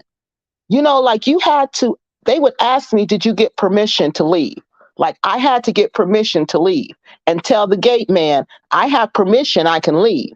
But see, that didn't bother me so much because I understood that was their customs and that was their tradition. And it was really just a safety thing to make sure I was safe and make sure people knew where I was at all times. But I could have went over there with that American woman. I'm in charge. Don't nobody tell me what to do. Don't nobody ask me no questions. I'm my own person. And I could have been offended by that and started a big argument with everyone because everyone wanted to know, did he know you were out? Did he know this? Did he know that? So So the see, question being, oh, no, you go go ahead, ahead. finish off. No, I'm finished. Go ahead. Oh, oh, okay. So yeah, this is what I was gonna say. In general, what stop men from being men is because chivalry is dying. Women are being so, again, in a better sense of the word nowadays, being toxic towards men. If you look at basic concepts as opening the door. If a man opens the door for a woman nowadays, is classified as sexist. If you help a woman out because things are too heavy for her, then you're gonna have an allegation sued upon you. You can't even look at a woman in the gym because you can be in court the next following Monday. I mean, things have got so ridiculous right now that men don't even want to go near women due to a fear of them being jailed for something absolutely ridiculous. Um, I feel I can understand somewhat why passport bros exist. I can understand. I can understand, and the reason why I say this is because they live in the Western world, so I can understand of their existence. Um, they exist because of these little particular subjects or things that are happening. Um, so yeah, I can understand the point that they're trying to make. Um, and also And I also feel like if you look at, see, Em, I wanted to ask you a question, right? As a woman, what do you think of the modernization of women? Do you think that has impacted women negatively or positively? I think that, well, looking how it generally is, I think that younger women see it as beneficial, but overall, it has not helped women. It's gave them this sense of false independence, false strength that I can do everything all on my own and by myself. And women are not wired that way. So it's a big lie, and it's just making things more confusing and worse, to be honest. Yep, I agree. You're absolutely right. I think it does make it's making things absolutely worse. It's making things absolutely worse where you don't even know your role in a relationship. You don't even know what you're supposed to do because you have to play so many different roles now. So I don't think it's a good idea. You I see, that's think it's just I don't know. I don't know. It's just not good. Some things from the past where I think were pretty good and they worked pretty good, and I think we should have kept them and not just throw them out. you see, that's the thing though. Um, Due to modernization of women, things like this have occurred. You know, women nowadays are again they want to be independent. They don't want to depend on a man. Um, Again, women generally are not wired to be independent. They're not wired to do everything themselves. Men are. Men are wired to handle pressure by themselves. When things get broken, men tend to want to fix it.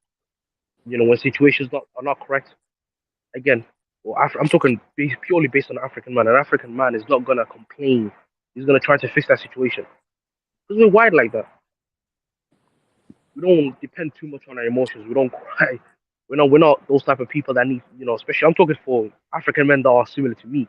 Yeah. We don't tend to need, talking to another person or therapy of that sort. I'm not trying to, begrudge or belittle people that actually need that Hmm. support. But I'm just saying I'm not dependent on them because you have Right. to have a strong mind to be dependent on yourself. Hmm. You have to want to fix situations like this. When you're in a bad spot, only yourself can get you out of this. Yourself and God, Hmm. if you believe in Him. But in general, what I'm gonna say is, women wanna act so much like men today, and but when they want, but when women want to, when and then women wonder why men are not there for them because they're acting like men. Maybe that's the problem. Maybe the Yeah. fact that you want to take up men's role is the reason why you're not finding a man in the first place. Right. But one thing I do Yeah, I think mean, I agree with is that women need to have economic freedom. And that's one thing I see in the Gambia that I think is a big problem is that those women don't have economic freedom. Most of those women are dependent on their husbands to survive, like for everything. And if their husband doesn't have money, then they don't have money, you know? So I think that everybody in a developing nation, every woman, boy, girl, child needs to be educated. And every woman, boy, girl, child has a right to an equal education and an equal opportunity to employment. And I think once you get that fixed, especially in the Gambia, once you get that problem fixed, you won't see so much of this sex tourism. You won't see so much of them having to leave and go outside of their country to marry different women who do have economic freedom. Because just imagine, it sounds like you in the UK. Now, just imagine if you got married and I don't know if you're married, say you're married now, and everything is on you. Everything is on you. You I'm got not to pay married all, yet. what'd you say? No, I I'm just sorry. said I'm not married yet. Okay. So just imagine when you get married, just imagine that you got to marry somebody and you got to pay all the bills. And you know how expensive it is in the UK.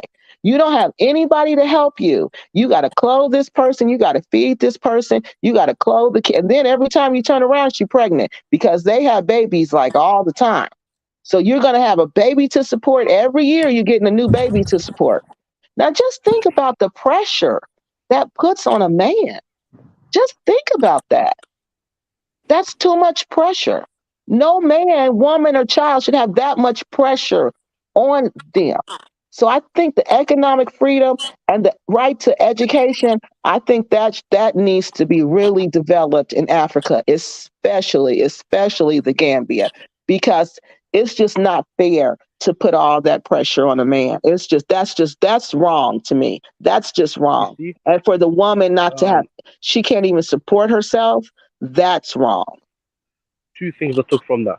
Um, you know, again, there's the moral values, and there's also intellectual thought. The first thing I would say is, look, you don't get yourself in a situation where you marry and have children, especially when you're not financially dependent on yourself, when you don't have your life structured. Until you have yourself structured, until you have a job or a business secured, until you have your own property, until you finish whatever education you're doing, and only then can you think about marriage, Yes. because you don't want to put yourself in strain. If you're in education, if you're in university, or America they call it college, Hmm. um, if you're studying, if you're working part time, you don't want to also get, let's say you have a girlfriend, you don't want to get her pregnant. Why? Because that adds more strain onto you. Then you're gonna either have to drop out and work full time, or Hmm. you're gonna have to try to sacrifice countless nights and days trying to support the new family. You're gonna have to make sacrifices, and you don't want to put yourself in that position. Second point is, um, look, I'm gonna speak from my own potential or my own side. I don't mind. Look, I'm a traditional man. My responsibilities, especially I'm a Muslim man as well. My responsibilities come with providing my family. If I do marry a wife and I do have children, I don't care. Like, if my wife doesn't have to work, I'm not gonna force her to work. She can relax if she wants to. That burden belongs to me. That's the thing, and I accept that burden. That's the thing. Men, especially traditional men, or however few of us are left, they accept that financial burden, Hmm. and we will try to resolve that. That's the thing. Uh-huh. As long as the partner we're marrying can actually do the basic things, like because again, men generally come back home tired, knackered, finished. You're gonna want some sort of food. You know what I mean? The basic things help. It really does. It goes a long way. It Hmm. shows the appreciation. So Hmm. that's just my own belief system. Yeah. You're right. The Muslim men are like that. They really are like that. You don't have to work when you don't have to do anything but what you want to do when you're with them, because they're going to take care of everything. The real Muslim man. Now these other ones, these fake ones, I don't know about them, but the real ones, you don't have to do anything. Your money is your money. You don't even have to pay bills if you don't want to. But you do want that opportunity. If I was a man, even if I was a Muslim man, I would still want a woman who could at least have that. What if I needed some money? I could at least go to her and say, "You got some money? Can I borrow some money?" But if she has no skills but to cook and clean, and I'm not saying those aren't skills, because those are skills and those are marketable skills also. But you just want somebody who can help. That's just my personal opinion. It's just right now it's tough. It's tough everywhere. It's tough in the Gambia. It's tough in Nigeria. It's tough in the UK. It's tough in Canada. It's tough in the United States. Everybody's having a hard time right now. And it's got to be all hands on deck. But if you ain't got no hands to put on deck, then we just got to carry you, and you And get and tired of that's the that. thing. And that's the thing, though. In general, I'm not gonna hold. Look, especially for traditional men, it doesn't have to be. It could be. It doesn't have to be a religious person. If you're a man of tradition, then you're not gonna put that type of pressure onto your spouse. You don't want them to work because it has nothing to do with it as a man. You're the one that's supposed to be working, and that's the thing. Um, in general, that's just my own belief system. Mm-hmm. So women don't have to do that. Right. I was looking at a comment section I was looking at the comments, and I seen a comment from a guy called CA. Why? No, I'm not an insult, but why do you say that? Oh my I'm god. curious. What did he say? Why is what? Oh no, he called me an insult. So I was just wondering why. An insult. Because you have to have a reasoning behind that. Yeah. Wait, let's Um. go to the So comment. yeah, I mean, yeah, the UK is really going through it right now, as you said. KK, it really is. Especially with the situation, the Yeah, economic I downfall like the of the model that country, I especially with the situation that's going across the world or going around going around the world. Mhm. Um, you know, the lack of electricity and the basic necessities that were originally coming from specific countries. Due to us or due to the UK. and probably your Okay. country as well. You know, thinking of well, you know, making wrong enemies. I'll say that making wrong enemies.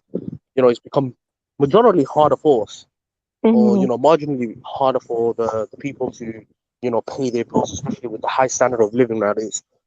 Um, yeah, I do agree with a lot of things that you said. It does make sense. I Um, Okay. think I'm more yeah. in With me again, are you finished? for the people that do agree with me, or you know, the people that don't, I'd like to say why. But in general, that's just my own belief system as a man. That's just the code that I hold. But Okay. yeah, Wait a Yeah. minute, you thank guys. you for letting me speak. Thank you, AM, for having me on. Yeah, it's been interesting talking here. Thank you. Listen, you guys. This person is called YouTube user. YouTube user wrote, Mo has derailed the conversation. Kiki loves Nigeria. What did THC do to melanated Mr. Mosley? Because some people might not know or put us onto the video or live where he mentioned what happened. What he did was he wrote me pretending to be a woman. And he said that Mr. Mosley had committed a crime in the United States against children. Okay. You know, I don't play like that. I'm not going to sit up here and accuse somebody of committing a crime. And what he said this man did was terrible. Okay. And he talked about the man's wife. He said his wife was involved in all of this. And he wanted me to read it. He wanted me basically to accuse Mr. Mosley of this. And I wouldn't do it. So he took the story to somebody else. And it's on UN's channel. UN did the story. uh, Unapologetic Negro Pen. He did the complete story. He read everything. I didn't do it. So if you want to know what he said, everything go on to UN's channel and it's on there.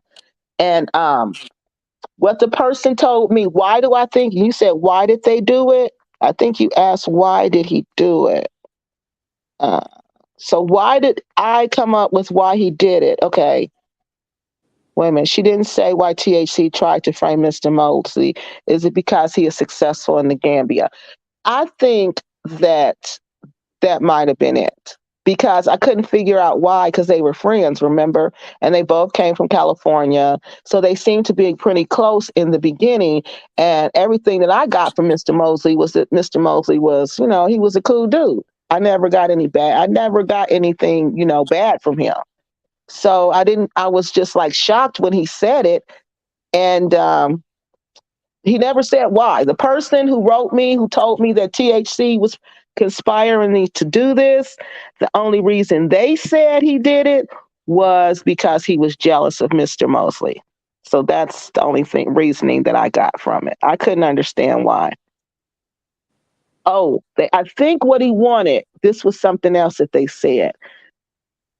THC, back then, people were fighting for who was going to be the lead YouTube people in the Gambia, who was going to be that lead person, who was going to be that go to source in the Gambia. A lot of people were going to Mr. Mosley because Mr. Mosley he had started a consultation business where he was doing consults with people, okay, who were coming to the Gambia. And if you noticed, every time Mr. Mosley would start a business, THC would start that same business. Okay. So I think he really wanted to be Mr. Mosley. That's what I really think. I think he was jealous of him and I think he just really wanted to be him. That's the only thing I can think of why he did it. So does that get us back on topic, Mr. or Mrs. YouTube user? Because they want us to talk about the Gambia. Okay, so what else do y'all want to know? Somebody asked, was me and Travel with Tay Tay really beefing it for real? Yes. She doesn't like me, and we don't like each other. For real. That's for real beef, y'all. That ain't playing. I don't play like that. I don't like them. I don't like THC, and this is in real life. This is not playing. Like this is like when you see me, you better cross the street. It's like that. It is like that. That's how much I dislike these people. Okay. I don't like travel with Tay Tay. I don't like THC and I don't like bag. And I can't stand them people. And why I don't like them is because how they've misrepresented my people in Africa. How they've got on YouTube and made us look like complete fools day after day after day. How they go to the Gambia and exploit the Gambian people, while you sitting over there talking about you helping when THC is charging African Americans twice the price that the Gambian charges for the same service, but the African American is paying it. Like fools, we're paying it because he's from America, we're from America, we want to give him our business while you taking business from the Gambians, but you telling the Gambians that you helping. Now what kind of mess is that? And Bag buys communal farmland that was being used. Can you believe that? Communal farmland that was being used. People were hunting on that land. People were going, can you not just think about that? Oh my But goodness, you I coming didn't there to even know. I wish I could just laugh about it. I swear to God. Communal farmland. I'm so embarrassed and ashamed. I Yeah, don't because even I know was what like to do. 60 acres. What are you gonna do with 60 acres of? That's a lot of land. They have 20, it's And actually not to be 25. obvious here, but I It's mean, if that anyone's ever seen acres, even 1 acre, I is a don't think I would lot. be able to handle it. Thank you. But just Because think you what need this a family, thank you you. need a whole family to handle that. Yes, who grew up doing that from the Yes, time they were born, like yes, generations, like this is what we do. Not I'm yes, going to hire some elderly people from the village to come work the land because everybody knows my reputation now. So nobody works with me because they know they don't pay people. Then they don't pay you. When I went to go see them, they said they paid the Gambians $100 a week and they paid the supervisor $400 a week. Come to find out, it was more like 54 cents a day. It was like some ridiculous amount. These people are just liars. They will look you in the face and lie to you. And they had me believing this until I started investigating for myself and I saw these people are liars. These people are going to say whatever they need to say to get the money. To get the money, they want money and they want fame. That's all they want. And I don't like people like that. Don't use the most vulnerable people in our population. Don't do that to them. Don't sit up and lie to people and take money from people when you know you're not going to do what you say you're going to do. Black Acres know they had no intentions on building a community for us. None. While they sat there and lied to us, took all that money from us. And what's being built, people, just look, their house. They can't even grow a crop. They can't even grow one crop. But that house is being built. Y'all see that? That house is being built because that's what was important to them. That's where the money went. So they lied to us. They took our money, they built their own property, and now we're stuck looking stupid. Do you know somebody wrote them? I don't know whether they wrote them, called them, or whatever, but this person was having a hard time. And they wanted to go live in the security house on Bag until they got on their feet. Do you know Black Acres told them no? They said no. You can't even stay in the security house. And if we did let somebody stay here, you would have to pay because we don't believe in helping people. But people help them. They help them. You beg for people all day, every day. yep. Lotteries, raffles, Thank you. this, Illegal lotteries. that. On top of that, lottery was illegal, and Black Acres know the lottery was illegal. They know the lottery was illegal. They don't even care that it was illegal. This is how low down and dirty these people are. The plaques they sold for $100. I told you, I said that I knew that wall was not going to be up after the rainy season because the rains in Gambia, they are no joke. They are no joke. I said those rains are going to beat the names off the plaque. And if it don't beat the name off the plaque, it's going to beat the plaques down. We haven't seen that wall and I don't know how long. And they collected, the last I counted was $20,000 for that wall. I'm sure they've collected more than that. Black Acres is, they are the worst of the worst. Them people were here. Do you know they were convicted for child neglect? For child neglect. And they wanted to investigate Rick for sexually assaulting his own daughter, but they wouldn't do it. No, I'm sorry, they couldn't do it because Cynthia wouldn't help. Cynthia refused to help. And you know how I found this out? Cynthia made a video about it on her channel. So that's why I said I don't have to lie about these people. The devil got to tell his bad, dirty deeds. Yeah, yeah. Lost one of their kids to the system. They came to the school and took the kid and arrested him. And these people are on YouTube representing my people, representing us. No, ma'am. I'm not going to stand by and let that happen. I'm not going to do that. There's no way I'm going to do that. They're a shame in our, when you don't take care of your kids in the African American community, that's a disgrace. You are a disgrace in our community. But you get on YouTube and you act like you leaders in the community. And you know what else they do over there? Do you know they practice witchcraft? They practice witchcraft. These fools are in Africa practicing witchcraft. And I'm supposed to sit idly by and just watch them do it and not say nothing. No, I can't do that. I'm sorry. I just can't do that. I can't let my people go out like that because that's what they're asking me to do. Let us go out looking like fools on YouTube. No, I'm not going to do that. I'm not going to do that. And thanks, Juju, for the $1.99 super sticker. Definitely appreciate it. Do you think that this has something to do with the Hamin Jallo situation? So would you say that in this case, Hamin Jallo was justified?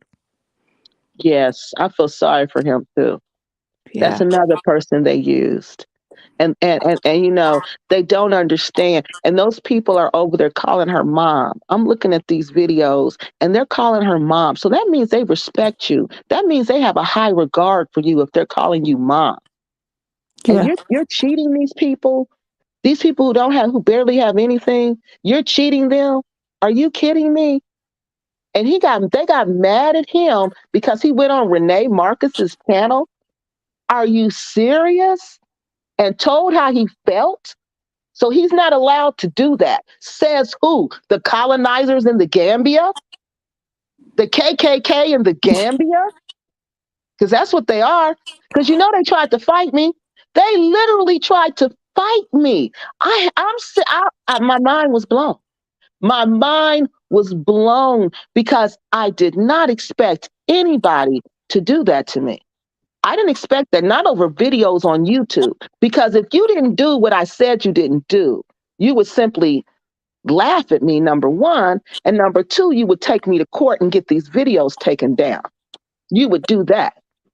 You would charge me with defamation and you'd win. But they know I'm not because I use their own videos against them, their own words against them. They said this stuff. So they get mad at me because I discover the things that they say and put it together and present it to you all. And then they want to fight me when they see me because they're drunk and disorderly at a restaurant in front of all these European people. And all I'm thinking while I'm sitting there is I bet they have never, ever been around African Americans before because they're looking at me and they looking at her and she's like acting just a straight fool. And I'm sitting there and I got two choices. I could act a fool like her or I could stay calm, cool, and collected. And that's what I said I was going to do. Because I said I was not going to let these European people think this is how African Americans act. So they could go back home and say, oh, I seen these two African American ladies and they was in there acting a fool. They was in there fighting. No, no, no, not me. Not me. You could say you saw one and the other one was sitting there laughing. because I couldn't believe it. I could not believe it. But I knew then they were so comfortable in what they were doing to me that this is what they do. This is what they do in Africa. They go over there and they're disrespectful. They're disrespectful to the soil where our grandparents came from, that they would have gave their lives to get back to. You go to that soil and you disrespect it like that. Yeah, that's why I take every chance I can to clown them. They're nothing but jokes to me. Nothing but jokes. I could never take them people serious. And I'm going to clown them every chance I get. Every chance I get. Every chance I get. And they know it. They know it. Because they know what they've done. They just can't believe I know what they've done. They took that land from them villagers. See, communal land for people who don't know. That's free land. That's free farmland that you can go to, okay? And you can farm that land and you can grow you some crops and you can have something to eat and you can have something to sell. You have a way to make money, okay? You have a way to live and a way to make money. You can go on that land, you can hunt, you can kill animals, and you can get food to eat and food to sell. So when somebody comes in, and that's what they call a land grab, and they grab that land because they're going to grab it for cheap, okay? Because it's village land. They're going to negotiate with some villagers who really don't know the value of the land. So that's why it's called a land grab, because they're going to grab that land for cheap, like Black Acres did. And they're going to take the land and then they're going to put up a fence, just like Black Acres did, stop the villagers from coming there. And they're going to now charge the villagers for what they used to get free. And that's exactly what they do. That's why those cows keep coming on that land, because that's where those cows are used to grazing. And I'm supposed to sit back and support these people? Are you kidding? No, I'm sorry, I can't do that. I'm sorry, I can't do that. I spent too many years at the university, and I spent too many nights alone writing papers, all hours of the night, to represent my people at these mainstream universities, because I didn't go to historically Black universities. And anybody who's went to mainstream universities where you're less than 1% of that population, which I was when I was attending there, I was no way you gonna think I'm gonna ever let my people be misrepresented like that. No way. No way. I wasn't letting my people get misrepresented at them universities, and I'm not gonna let my people get misrepresented on YouTube by the lowest people in our community. The people we wouldn't even talk to these. If these people lived for one, they wouldn't live in my neighborhood. I'd have to go to the hood, not the ghetto, the hood, to find them. And once I got to the hood, they'd have the dirtiest house on the block with all the kids running around, where the police was there every week. It's those people. Nobody deals with those people in our community. Nobody. But they come on YouTube like they're leaders. Rick is wanted for he didn't even pay his child support. He's wanted for not even paying child support. He owes child support. That's why they can't get any GoFundMe's anymore. Now, I'm supposed to sit back and just let these people sit on YouTube like they leaders in our community. I don't think so. I'm sorry. I don't think so.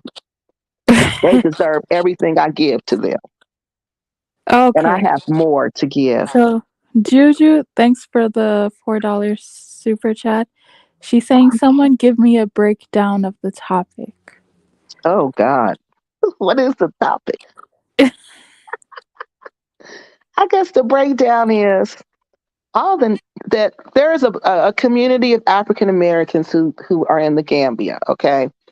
But inside this community, there's a sect, a smaller sect, if you will. And this sect is on YouTube. Now, these people who are on YouTube are liars and scammers, okay? And how I started researching them is that I had said something about one of them that I knew was true. And they said it wasn't true. It was traveling with Tay. She said it. And she said it wasn't true when I knew for a fact that she was one of Crazy Boyd's repats, but she was trying to present it to the world like she was not one of his repats. And I said, yes, you were. And she said, no, no, she wasn't. And then her and her little crew just started attacking me. And I'm like, wow. So this is what y'all do on YouTube? Y'all just attack people? So I said, let me just start looking into this. This is when her house got robbed because the robbery didn't even sound right. The robbery didn't even sound right. It clearly sounded like it was an inside job. So I just said, let me start looking into this. So I started getting information that it was an inside job. And then I just started researching all of them because I felt like, well, if one of them are bad, then two of them got to be bad. Then when two of them are bad, then three of them have to be bad. And then I just figured, oh God, all of them are bad. So I just started researching all of them and I'll be doggone it. Whew, it's just a bag full of bad apples.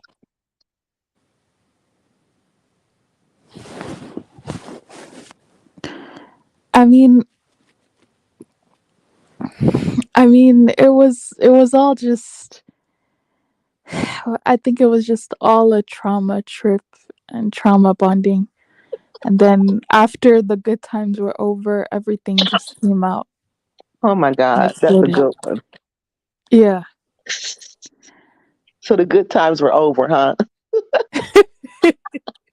Yeah, once the pandemic was over, finances were running out. Maybe you broke up with your husband and it's like you got to get back to reality. Yeah, Like, what am I going to do now? What's happening? exactly.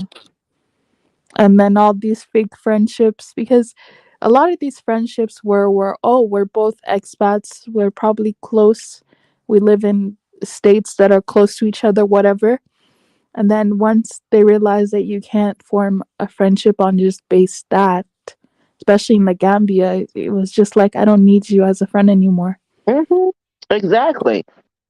Exactly, and you're thinking it's the other way. You're thinking Yeah. when you get because in Africa the community is everything. You're nothing without the community, but not over there. They still, you know how we separate our well, black people they used to gather themselves together, but now we tend to be just like everybody else, and we separate ourselves. You know, we go in our homes, we shut our doors, we don't want to be bothered with people. We are doing the same thing when we go to the Gambia. That's what we're doing, separating ourselves. Rarely do you see us mixing with them like that. We're not, that's when I'm like, oh, we're not coming here for the culture. We're not coming here for that. We're not coming here for these people. We're not coming here to learn about this place. We're just coming here because we can get a big house here cheaper. The house we can get here in the Gambia, we could never afford in the United States. So let's go to the Gambia and take advantage of our dollar over there. I don't think those type of people need to be in Africa, and that's just my personal opinion because that's exploiting Africa. That's exploiting Africa. And you're going to try to exploit everybody in the process, which means you're going to try to pay cheaper for the materials to build the house. You're going to try to pay cheaper for the labor to build the house because you're a capitalist and all the nature of capitalism is exploitation. That's the nature of it. To be a good capitalist, you have to know how to exploit goods, services, and people. So that's what they Yeah. got to do.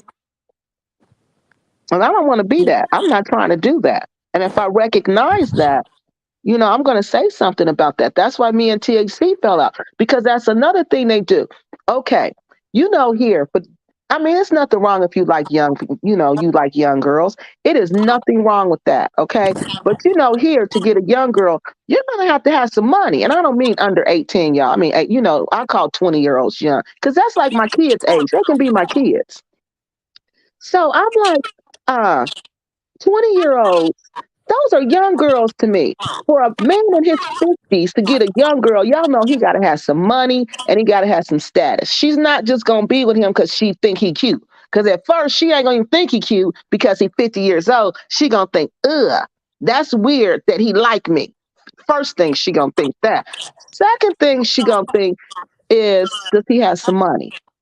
So they know they don't got enough money to buy these little young girls here, but they know they can in a developing nation. They know they can go to the Gambia and flash that little money, and they know they can get them little 20-year-olds over there.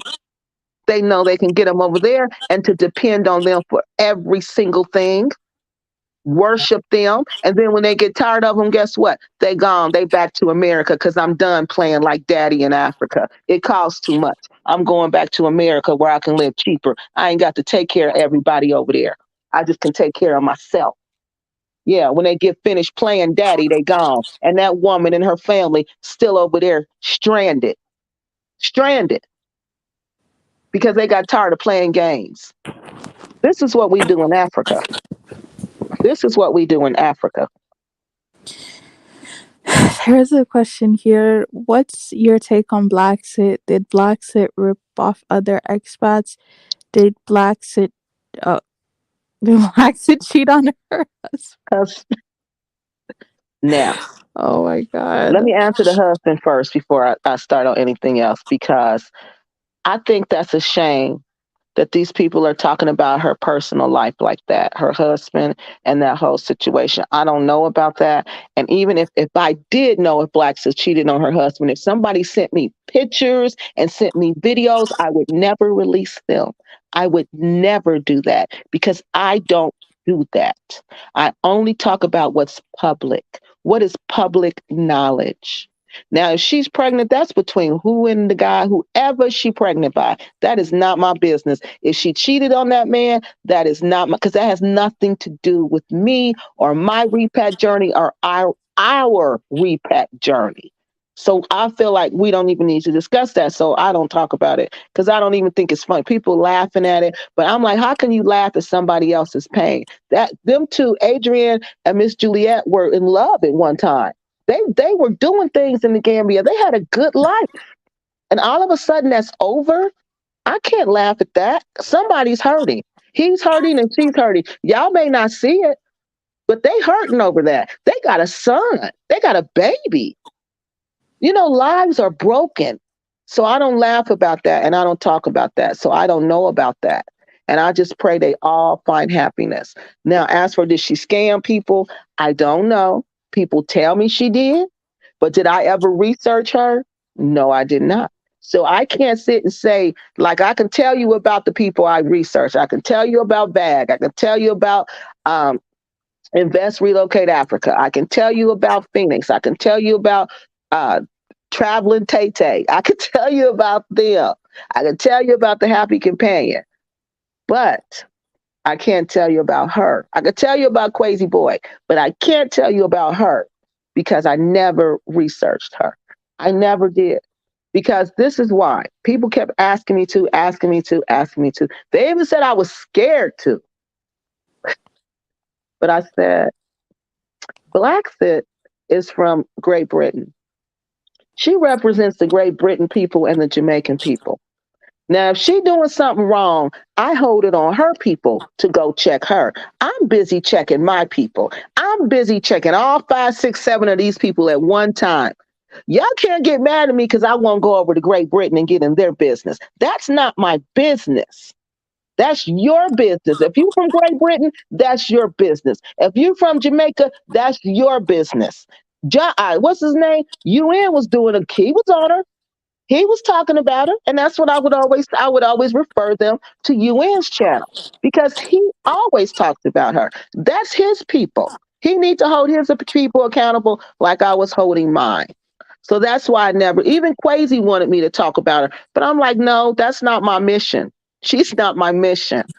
I'm focused on African Americans. Somebody got to hold them accountable because they don't listen to nobody else. We only listen to each other. We don't care what anybody else says about us. We only care what we say about each other. So that's why I'm like, no, I never talked about her. So I don't really know. I heard people say she was, but I don't know for sure. Did I ever investigate? No. I tried. A lot of the videos were removed. So that told me that she has to have court orders to have these videos removed. So I'm like, okay, then there's something wrong here and I'm not getting involved with this. So I just didn't do it. Those were the 3 reasons why I didn't do it. So I don't know. I don't know about Miss Blacksit like that. What's another one you see? You see another question? Um, I guess the question is directed to you. What businesses are you into in the Gambia? What business am I into in the Gambia? Yeah. Actually, I don't do any businesses in the Gambia as of yet. But I'm planning to get into when I do decide to get into business, because I feel like I have to be there. I can't. I've been in Africa too many times, to Africa too many times. I got too many African friends, and I've seen too many bad things happen. So I feel like I need to be there. So when I do decide that I can be there and run this business, I want to get in the business of education. I want to have a private school inside of my home, or I want to start inside of my home, but I want a real big house where I can have it, inside of my home. And I want to teach kids because I love that's my passion, education. And I want to teach kids, and I want to design a curriculum that teaches them on an international perspective, not just Gambian perspective, but an international perspective, to prepare them to go out, get an international education. So maybe go to the UK, maybe go to the US, go somewhere, even go to Russia once they get themselves together. But, go to different places, Canada, different places, get an education, but come back home and help develop your country. That's what I want to emphasize. I want to build a sense of nationalism at the school.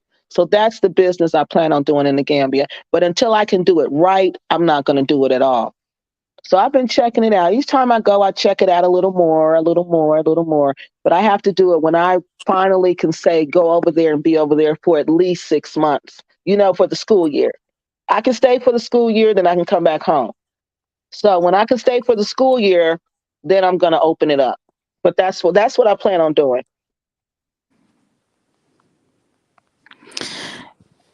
Interesting. Yeah, I also have some plans that I want to do back home in Africa. But the thing is, I'm not going to sit here and be like, I'm going to go there and do this and build that. Like, I don't have money to build a hotel. I don't have money to do all of this. I'm not going to be on a live stream saying, "Oh, I'm going to do this." I'll just do it, and then once it's done, I'll tell you I did this. Hmm. But that's something I've noticed a lot about these live streams. People always say, "Oh, I'm gonna build this business. I'm gonna build this company," and then you look years later, and you're just like, "Where is it?" Because it's a lot Like to you build. didn't have to come here and say that you're gonna do this, you're gonna do that. Hmm. You know, you could have Yeah. just said, "I'm going there. I'm chilling. I'm living. I may purchase a home. I may do all of that stuff, but you don't need to come here and say that you're gonna build this multi mega businesses when you're building what those markets, Hmm. those street markets. That's what you're building. You're building those small shops. Yep. That's where they sell provisions. That's what you're building. Hmm. Anybody can do that. Yep. You know, Yep. it's like I don't. And then these are some of them are the same people that they got so much money to build boreholes and they're here talking about boreholes. No offense to anybody, but in my village, we've moved way past boreholes. We have plumbing. We have good electricity. If you're telling me that you're coming to my village to build a borehole, people are going to look at you like, what year is this? They're going to be like, we're not that um we're not that poor that we don't have access to water. We don't need boreholes. So talking about how that's revolutionary, it's not. That's not revolutionary. I think they thought it was. I really do. I think they thought that was revolutionary because that's all they talk about doing, is building a borehole. That's it. That's all they talk about they're going to do for the village people, or they're going to do when they get there, or they're going to donate this and they're going to donate that. But, I feel like you have to build human capital. If you're going to do something, you got to build people up, especially in Gambia. There, where I see they have a deficit is with their education sector. I think they got their first university was like in the 90s, and I'm like, oh, hold up, wait a minute, they need some more education over there. So we just need to people who are passionate about it, though, who really care about it and understand the power of education, and just educate everyone, not just girls, not just boys, everybody who wants to be educated. It has to be that way so they can, grow.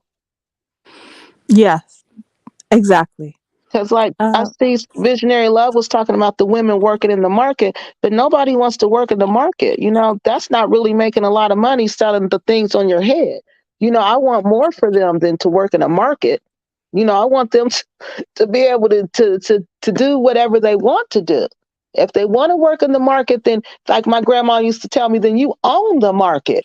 Don't just work in the market, you own the market. That's what I want for them. Don't just carry the crops on your head and sell them. You own the crops. That's what you do. And we have to start teaching them that in the Gambia. Be the owner, not the worker, not the worker. You run it. You the boss of this. And then they're going to start caring. Then you'll see people caring about like how some things are put together right. Well, if it's not mine, why do I care about it? But if I'm the boss of this, if this represents me, I'm going to take pride in my work. I'm going to take pride in me because I have pride in me. And that's what we got to understand. Nobody wants to just work for somebody else. Well, some people do, but I want to give people a choice today because I had a choice. So I want to give everyone a choice. exactly.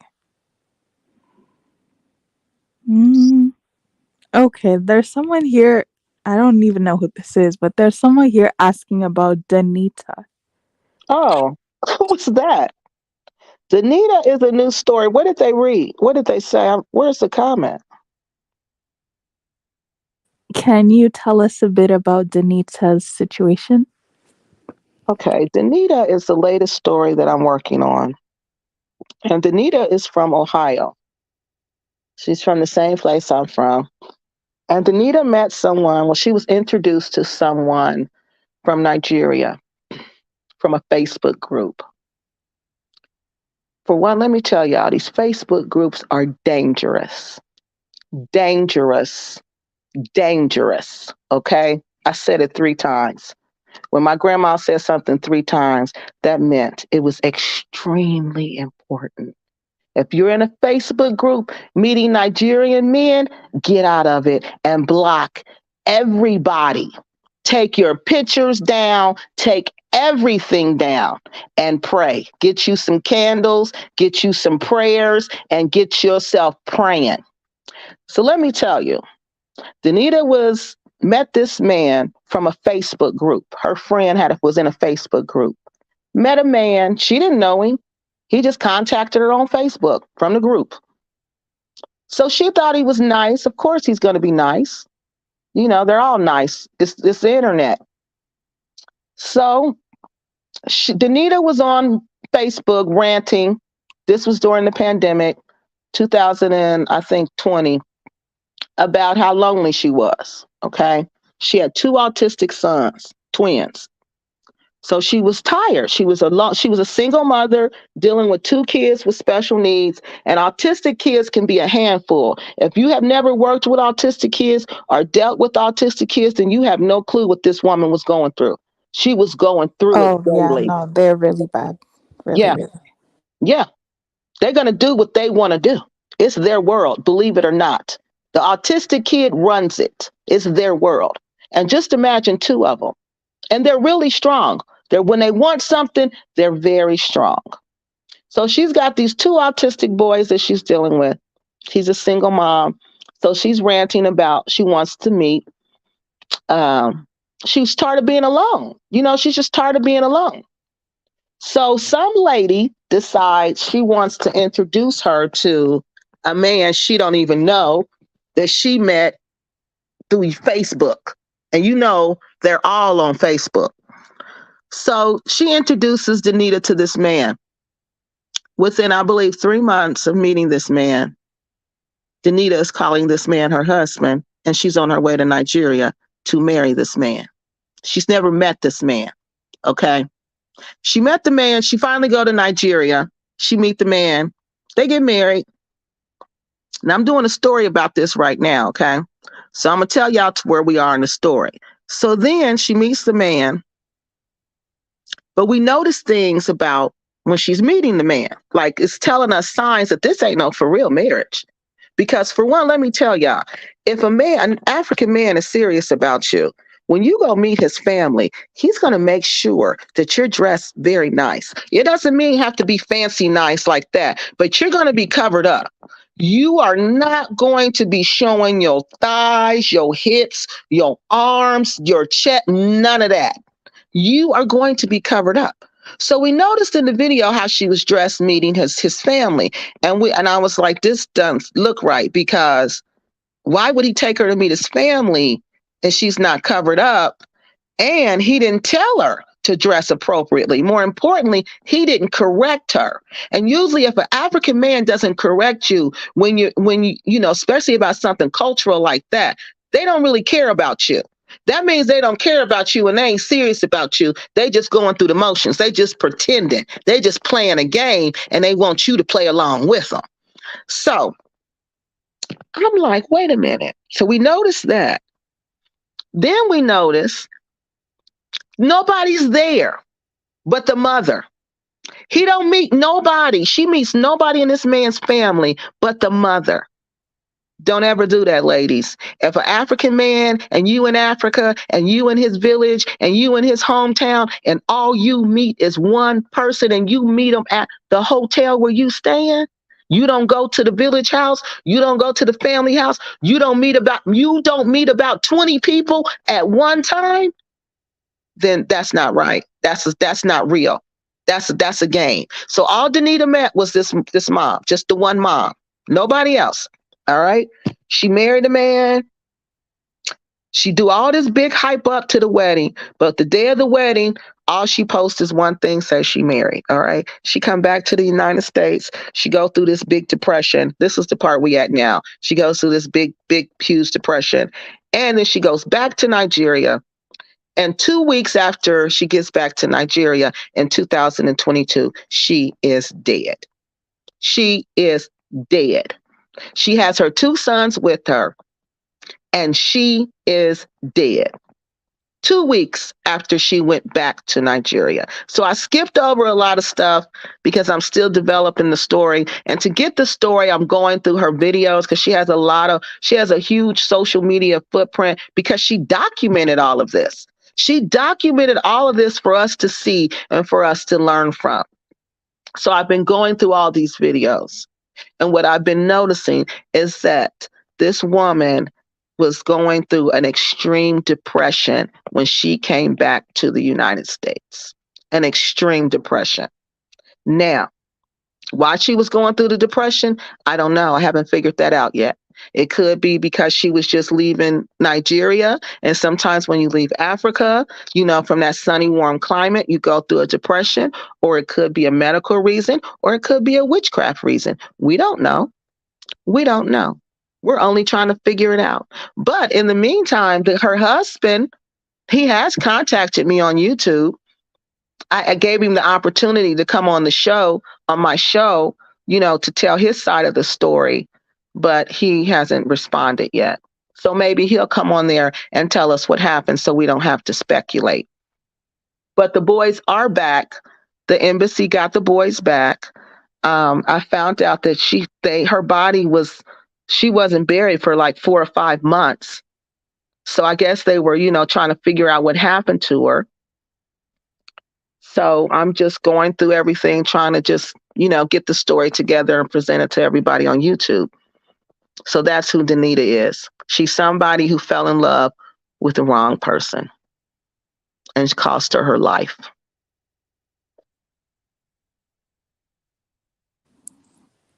That's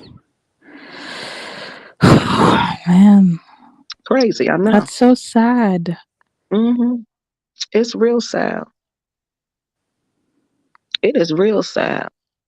It's real sad. Every time I do the story, do a video, like just going through her channel, it's just painful.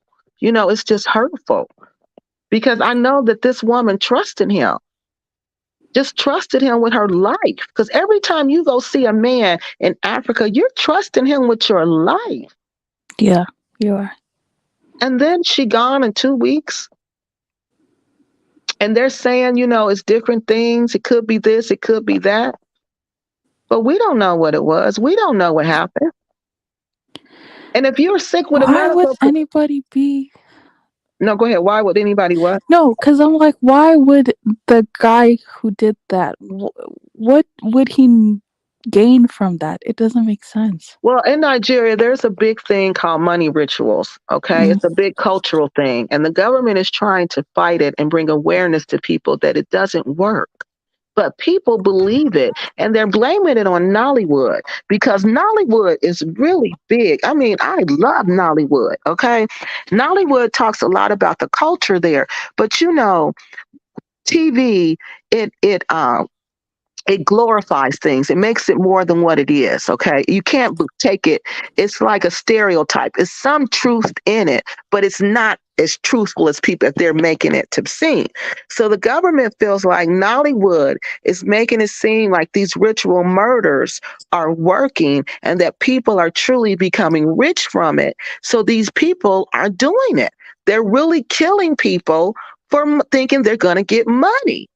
And the government is saying, if this was true, the juju doctors, the babalaos who telling you that this works, they would be rich. Why aren't they rich? Why don't they have cars? Exactly. I start Exactly. thinking, right, they don't. He said they were just naming all the people involved. Why aren't they rich? Think about it, people. But they're and it's the culture. They said it, but it's so ingrained in the culture. And people are so desperate now for money that they're doing these ritual killings. And that's why they would do something like that. That's why they would do something like that. But I'm not saying that this is what this man did because I don't know. I wasn't there. That's why I gave him a chance to come on my show. He's more than welcome to come on my channel and tell his side of the story. More than welcome to do so. I don't know what happened. I'm only putting the pieces together, just like everybody. We're all just putting pieces together. Putting pieces together. They said she had an autopsy, but I'm like, that's strange because autopsies cost money. Who paid for it? Because it's not like here. The autopsy in Nigeria, you're going to pay money for that. Yeah, you're going to pay a nice bit of change for that. So who paid for that? Then on top of that, who authorized the autopsy? Because Nigerians don't believe in cutting up your body and taking your organs out. They don't believe in that. They don't believe in none of that. That's like going against God. You don't. That's Yeah. like messing up the body. You don't do that.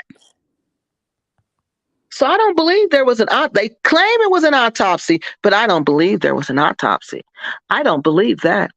Because I'm like, Yes. okay, show me this receipt of the autopsy being paid for, because I'm sure you have a receipt for that, don't you? And show me the autopsy report. But in Nigeria, you can buy anything from my people. You got money, you can get whatever you want in Nigeria. So I wouldn't believe any of that. Any of that. So it's just who knows what happened. So if I was the dude, yeah, I would come on. I would come on the show and I would tell my side of the story. But he wants to go back and forth like little kids on the playground and throw rocks and run. I don't have time for that. I'm gonna throw rocks with you for a little while, then I'm just gonna be bored with it. So, he just wanna do that instead of like coming on and telling his side of the story. Because what people are saying he did is I'm not saying he did this. This is what people are saying he's done. Because she was a part of these Facebook Nigerian Niger wives group. And I'm like, these groups sounds crazy, where they support your foolishness.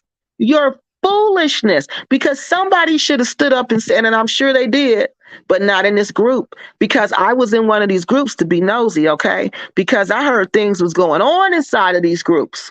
So I joined one of the groups and I made a mistake. Oh, so did I. Did they kick you out? Yeah, because I was literally trying to be a voice of reason, right? I Yes, was like, some of you guys are rushing too soon to get married and you're not seeing the family. That's a red flag. Like, don't yes, just believe the guy, oh, I love you. Like, no, you need to really be careful. There are some really bad people and they don't care. yeah, They're looking as yeah, avenues of, advancing themselves. So you yeah, need to be careful. Take your time. yes, If someone's so worried about let's get married right now so that I can come to the US, you need to understand what's going on. right, You need exactly. to see it. But then when you tell them that, um, they'll say things like, oh, you're a hater. Yeah, Oh, you don't want us to be happy. yeah, And then I'm just like, okay, you know what? Whatever. yeah, Believe exactly, them, don't believe me. Like, I'm exactly. actually related to these people, honey. I know what I'm talking about. I know Yeah, he doesn't love you. I can tell you. I literally asked one of them. I was like, "Listen, when you're having a phone conversation, because sometimes he speaks to people in the background.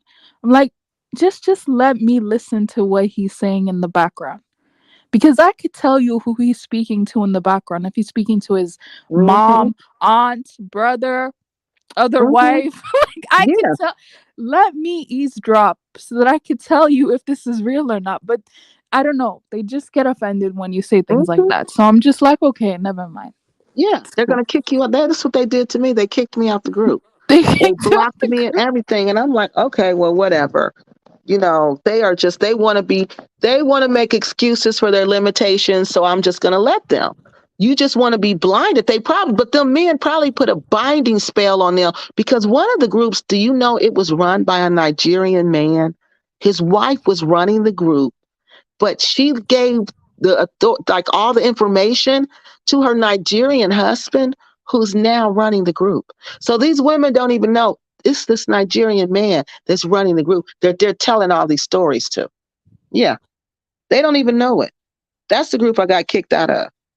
Yeah, because I But told them why did you get kicked out? because I was telling them the same thing you were telling them Oh, that doesn't sound right. Anything that didn't sound right, I would tell them it didn't sound right. And I introduced my channel to them and I told them to come watch my channel so you can learn about Africa and learn about, how to spot good relationships. And they was like, oh no, you got to go. So they clicked me out and they blocked me. Then I noticed that about all them groups on Facebook. Facebook is not a good place to meet people. Oh, wait a minute. So it it says a isn't. lady named Anita took the C-19 vaccine. There have been many reports of side effects and excessive deaths. Oh, Who's so you think saying it that? somebody, CA, whoever CA is. Oh, please, come on here, please. So CA, you think it had something to do with the vaccine she took? But the boys took it too. And Yeah, and she automatically succumbed to her problems in Nigeria, yeah, not in America where she lives most of the time, right?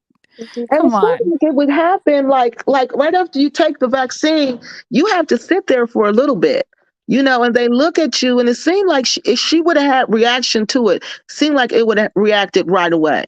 I don't know because I knew she took the vaccine, but it seemed like something happened that morning because one of her friends said they had talked to her Sunday morning and she was fine.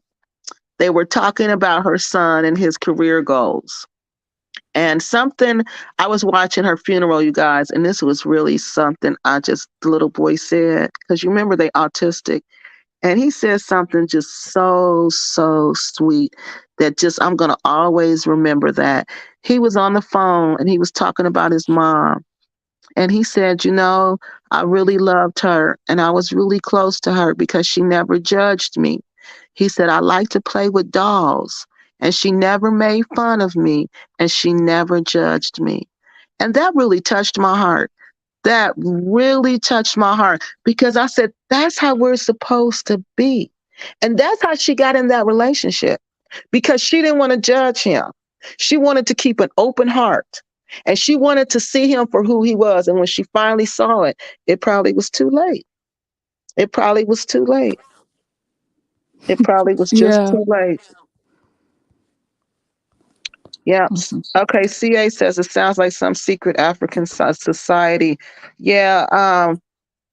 I don't know what's going on over there, but it seems to be really bad with these ritual killings. And this person, Paint Panda, said that the Babylons are kidnapping kids from neighboring West African countries.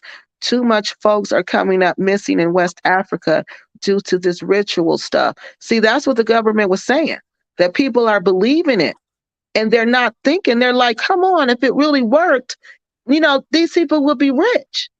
These people would be rich, but they're not. So, but people are truly believing it and trying to practice it. Yeah, the ritual stuff it's very real. I'm not even gonna sit here and lie. It is real. You know, it So, is. CA said, did I find anything? So, wasn't there anything you found personally frustrating in Nigeria? What I found personally frustrating in Nigeria is how they would tell me to my face they were going to overcharge me because I was an American and I could afford it. I couldn't believe it. I just couldn't believe it. I found that to be extremely frustrating because that was everywhere I went. Everywhere we went, it was like that. Even if we tried for me not talking, we tried for him just talking, we tried to just not talk at all. Still, I got charged over for everything. Another thing I got frustrated with was accommodations because I'm used to a certain standard because I'm from the United States. I can't help that. I've lived here all my life. I was born here, I was raised here. I'm used to certain things. I And when I love that. and when I I love it don't, when Americans are honest. I love it. yes, because it's the truth, and I gotta be brutally honest. Yeah, I'm I like that too. Yes, yes, I can't. And I grew up in middle class America. So Oh yeah. thank you. I can't take too much of roughness. I can't. And I'm honest about that. I couldn't take the heat and I couldn't take the air conditioner constantly breaking down. The air conditioners constantly break down and they blamed it on me because they said I was running it too much. So I was tired of that. I was tired of the generator constantly breaking. They said that was my fault too, because I was running it too much because I needed 24-hour AC and 24-hour lights. And that was too much on the system. And I'm thinking, how? This is normal. This is normal life for me. So that's when I knew I just couldn't do it. I couldn't. I'm like, no, God. No. So all that was frustrating. The accommodations were extremely frustrating for me. It was extremely, and the bath, like a lot of times I had to take baths in buckets. And if people don't know what that's like, that's just, that's an experience. But a lot of times the plumbing won't work and you have to take a bath in a bucket. You put your water in a bucket and you get a hot bucket and you get a little bucket that's got a little cold water in it and you mix it. And then you get another little bowl to rinse yourself with. And this is how you take a bath. And you just make it happen. You just make it happen. I had to do that so many times in Africa that now I'm just used to it. I'm just used to this is what's going to happen. That was extremely frustrating. And it's still frustrating. When I see the bucket in the bathroom, when I go to a place where I'm staying, I just instantly think, oh no, I'm going to have to take a bath in a bucket. Yep. So that's frustrating. That's really frustrating for me. Did you ever did you ever go to a well and do the go to the well and wash clothes by hand? I tried. For when I went to the well in Cameroon, I tried to draw water in the well, and everybody laughed at me because it looks so easy when they're doing it right. Pulling the water up from the well, that looks so easy, and they can do it so quickly. I couldn't even pull it up. They had to help me pull the bucket up with the water in it. So I couldn't carry it. It was too heavy. Someone had to carry it for me. And to wash the clothes, I tried to wash the clothes but I never did get the hang of it. They can do it really, really, really well. But when I was little, my grandma showed me how to wash clothes on hand. So I knew how to wash clothes by hand. but I just didn't know how to do it the way they do it, and how they have to go get the water and all of that. That's just something we didn't have to do. So all of that was different for me. But as for washing clothes by hand, my grandma always, she always, even though we grew up in middle class, she always wanted us, she said, to teach us how to survive. She said, I got to teach you how to survive. So she would always say, what if you don't have lights? This is what you got to do when you don't have lights. So when we would have power outages, she would show us how to survive without lights. Then she would show us how to make food stretch. Say you don't have enough food. This is how you got to make the food stretch. So she showed me different things, while I was growing up about survival, because she didn't grow up in middle class America. Yeah. Interesting. Yeah, even me, I don't get used to those things because Mm-mm. I don't want to live like that. Like I feel like No. even okay, even if you go back to Africa or even to visit, like I don't stay in the villages. No, people go like, why are you so bougie? No, no, no. It's because I don't want to deal with that. I've dealt No. with that once. I've seen what I need to see. I experienced what I need to experience. I'm sorry if I don't want to take a shower outside where there's no Yeah. door and They people are haven't watching. done I'm that. sorry if I don't feel like I need to do that. I Yeah. don't want to do that. They haven't done that. They haven't done that. They haven't. They've never traveled to northern Nigeria. No, middle Nigeria. It was in middle Yeah. Nigeria, and had to take a shower outside. Okay, outside, and like you said, there's no door. Yeah. Okay, and I'm like, everybody's gonna see me. Oh, nobody's gonna walk past. Yeah, they can walk past and see me. So he got to stand there and hold up the sheet, because I'm not doing it without a sheet being up there. And then it's all kind of big bugs. Oh my God. I was trying to act like I didn't see the bugs. I was trying to act like, because I've never seen a caterpillar that big before in my life. Never. And I was going as fast as I could because I had to get out of there. Yeah, they've never experienced that. And once you experience that, some people might want to do that, but I'm telling you, you're not going to want to do that for 30 days. You're not going, and it's hot there. You're not going to want to do that, and it makes you sick. That heat, you can have a heat stroke from that, because we don't live in heat like that. Like everywhere we live, there's air conditioner, your car, your house, the store. It's not like that in Africa. And that heat is not like this heat, and you can get hurt in that heat. That's why I'm like, no, I gotta have air conditioner. I'm not even playing. Yeah, and that's not to take see this is the problem with some people, right? They have this Africa's one way. I'm like, first and foremost, we don't need to say this too many times, but Africa is developing s- over and over and over. The same community that you saw 15 years ago, even 5 years ago, 3 years ago, it's not the same. So I'm like, the places that I frequent, they have plumbing. Okay. Right. So if I'm telling you I don't want to experience taking a shower outside, well, I don't need to because I can take a shower inside where there's water. And it's Exactly. still the same Africa. Like, Exactly. not every community is the exact same. No, it's Like, not. I don't know why people feel like, oh, you need to go outside and draw water. A lot of people who go outside and draw water don't do it because they want to. They do it because they have to. But if you have water in your house, why are you going outside to draw water? Right. Good evening, guys. Good Hey. evening. Yeah.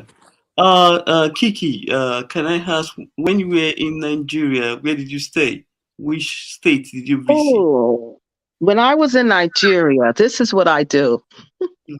Each time I went, I wanted a different adventure. Okay. Yeah. Because the first time I went, I had this fake experience because I went to the universe with the university. That was in Cameroon. So the first time I went to Nigeria, you're not going to believe where I stayed. I stayed in a Coco Michael because I wanted to see what the average Nigerian lived like. Now, for people who don't know about a Coco Michael is the second largest slum in Nigeria. Yes, And I I know. wanted, Yes, I'm in Nigeria. I know about Coco Michael. yeah, Yeah, yeah, yeah. and but it's not what people think it is. When I got there, I stayed in a really nice hotel, and Coco Michael was really nice. Once the people get to know you, they open up to you. It was really nice. Even though No, people call it the second largest slum in Nigeria, I enjoyed living in the second largest slum in Nigeria. So I got Kiki, to, yeah, Kiki, as in Nigeria, I'm going to tell you this. okay, That place is not nice at all. Let's be uh-huh, real here. okay. The place is not nice. Let's not sugarcoat anything. The place is not nice. But to So you, the reason that's why I to call you, listen, the reason why I call here. okay. Listen, in Nigeria, you can Hmm. get if you want comfort, if you have the money, you will get comfort in Nigeria. But you didn't let me finish. I told you I've been to Nigeria 6 times. You didn't Yes, let that's me finish. because you complain about there were no enough like you were baiting with plastic rubber and all those I was stuff. what? You were baiting with plastic bucket. That wasn't even in a Coco Michael. That was in Acadia. And that It, was on another visit. thank you very much, Ikeja. That's a low level place in Lagos. You But didn't to go to where you you, can. it's not low level to me. I could have stayed in Victoria Island if I wanted to. I found the people on Victoria Island to be very fake. I don't But like okay, fake hold on. people. I don't like Listen, people who are impressed by dollars and okay, naira. I I like staying with average I people. I And get I that. But loved okay, Ikeja. And I but don't think now Ikeja is low level. And for you to paint Ikeja as low level is so very, very okay, wrong. but now, So but very, you are very wrong. complaining.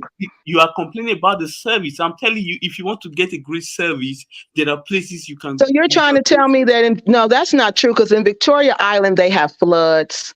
They have floods. People cars float away on the island, Listen, on that's normal. Banana Island. Even So it happens please, in a lot of countries these when it rains. infrastructure problems are Yeah. not just in Ikeja, in Ikoko Michael. A Nigeria, Lagos as a whole has infrastructure problems. So please don't come on here and act like Kiki loves Nigeria, don't know about Nigeria. No, no, no, No, no, no, no. I'm talking listen. about infrastructure problems. That's what I'm talking about. Yes, And listen. as you No, no, talking no, about no, no, nice, I'm no, no. talking You about are the not. Hold on, hold people, on, hold on, hold sir. on. You are not talking about infrastructure problem. You were talking about Yes, where I you am. stay. Plumbing is an You said, hold infrastructure. on, Plumbing is not an hold on, infrastructure please. problem. You said there is where you live. They were like they were complaining. They were rotating the electricity and the asking Hmm. us 24 They hours were. AC Yeah. and all that. That's what Hmm. I'm saying. If Say there it are again. places to go when you can afford those No, places, sir, you this get it has nothing to do with that. service. I could afford anything I wanted to. See, that's the thing. Just because you like high end Victoria Island, I like middle class people because that's what I am. I don't want Listen, to go to even the island and pretend like I'm okay, something hold on, I'm hold not. on, hold on. Even in the I don't do that. I go listen, to if you Ikeja go to because I want to be with the yes, people like me, I the get you. You everyday don't even people. need to go to the Victoria Island. If you Say it there are again. hotels, you don't need to go to the Victoria Island. There are hotels in the how Ikeja. you call it Ikeja. Yes, good But I hotels thought you in said it came. Ikeja. Exactly. I thought you said it was low life. You can stay. So you don't even know where I stayed in Acadia. You said it was low life. So exactly, No, that's no, my no. I whole said, point. For you to listen. paint I said, Acadia as low life listen. is I a didn't use lie. the word low That's a life. complete lie. I said low level. I didn't use life. Low level. I'm sorry, Yeah. low level. And that's Yeah. a low level lie. And you just admitted it that you can find any place to stay in Acadia that you want. Any place that you want. You can have any experience you want in Acadia. I had any experience that I want, and that's what I did Okay. every time I went. Okay. Let me say this. What you did is that You lodge in a place where you can afford. You didn't. No, sir. There I were lodging lodged in. planes who Let me. paid. How can you tell me Now, about what I yes, could afford? How do you know yes, about my pockets? You know about my listen. pockets, and you know You about couldn't my listen. You reasoning, couldn't and you afford know it. about That's my why you rationale. live in a very low level hotel and all that See stuff. what I'm saying? It's You don't know normal. where you don't know anything about me. You don't know anything about what I stayed. You don't know anything about what you're talking about. I You know just what I'm come on talking here about. I'm in and want to Nigeria. I live there. insult Nigeria and try to insult me like you do. But sir, I'm sorry. You don't know what you're talking about.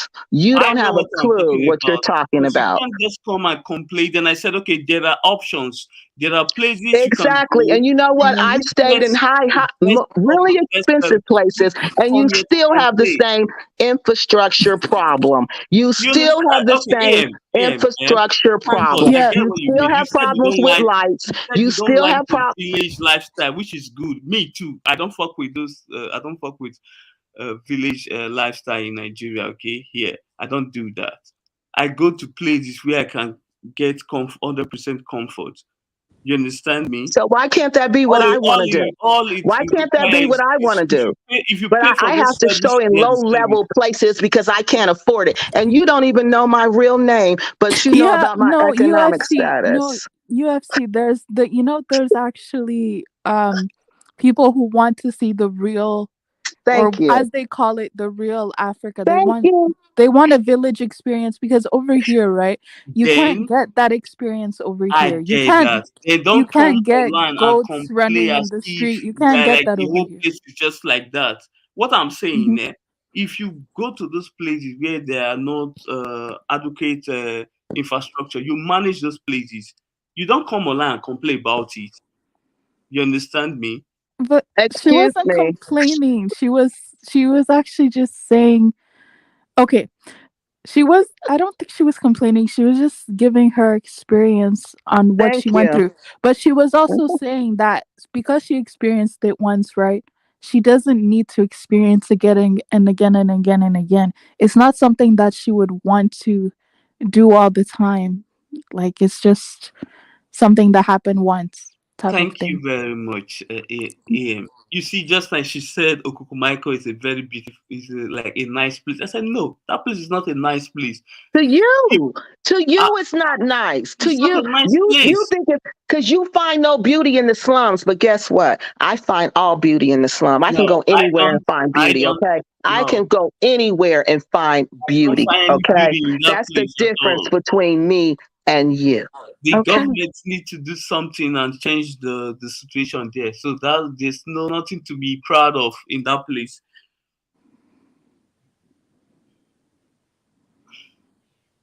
Are you finished Yes, go ahead. telling me what I should think? No, Because that's what no, he just no, came no, on here no, and no. did. You Can you can Oh, believe finish that? before you God. He the type to give whatever you African want. men bad name. Because y'all African men, real African men don't act like this. You're entitled to your opinion with a real African man. They let you think what you want to think. So thank God I've been experiencing those type of African men, not some that try to tell me what to think and what to feel. And this one doesn't even know me. Mm. Yeah. Is that what you think that I'm Yeah. trying to make you feel like something else? You can Yeah. feel whatever you want. Okay, it is Then, fair. then No, listen, if I can listen. feel whatever I want, then The reason respect why what I I. call is Oh, to you won't even let me talk. See, I was just trying to give my opinion that there are options in Nigeria. If I you are said in a there was place, options hold in on, Nigeria. I there made that if you are clear. in a There's place you options in don't the like that Gambia. place, you can live there and move to a very comfortable area. I There are a said lot of all of places that. like that. I said all of that. I said all of that. You can have You know any, you and I said didn't. that's why I like Nigeria. You must have joined the show late. I'm Oh, okay, sorry. okay, okay. Sorry, forgive me, please, You're forgiven. because I just joined the show. See, I'm running I late. know, because if you knew, if I could tell, because you didn't know what you were talking about. You didn't know because you would have known. Oh, she said all that. She said she go for different. I majored in history, sir. I study different things. I like to study culture, sir. You know what an ethnographer is, sir? They go and live amongst the people so they can understand the culture. So I want to know what it's like to be poor in Nigeria. I got tired of reading it in a book. So I said, let me go live amongst the poor people in Nigeria so I could see what this like. So I did that in a Coco Michael. Then I said, let me go live amongst the middle class people in Ikeja so I could see what that's like. Yep. And I liked it. And then I went to the Gambia and I said, let me go live where the rich people live and see if I like it. And guess what? I'll take middle class any day, every day. Oh. Oh, you don't like where the rich people live? No, I don't like that. It's fake. It's phony. I'm not. It's too. Ugh. Nobody comes outside. Nobody plays loud music. I mean, it's just like what? You don't see your neighbors. Yeah. It's not. It's just like I don't. I know. No, I don't like Yeah. that. They practice mind your business attitude. So Yes, I don't like that. I didn't like that at all. I'm like, oh no, I'm not doing this again. No, I didn't like it. And then when I would go to the island, the people on the island were so fake. And you know it's fake. You know they're fake. it's even worse in Nigeria. You can go to places in Abuja or Lagos. You have all these big houses. There's no one Yeah, inside. It's just the security and gate men. They don't live there.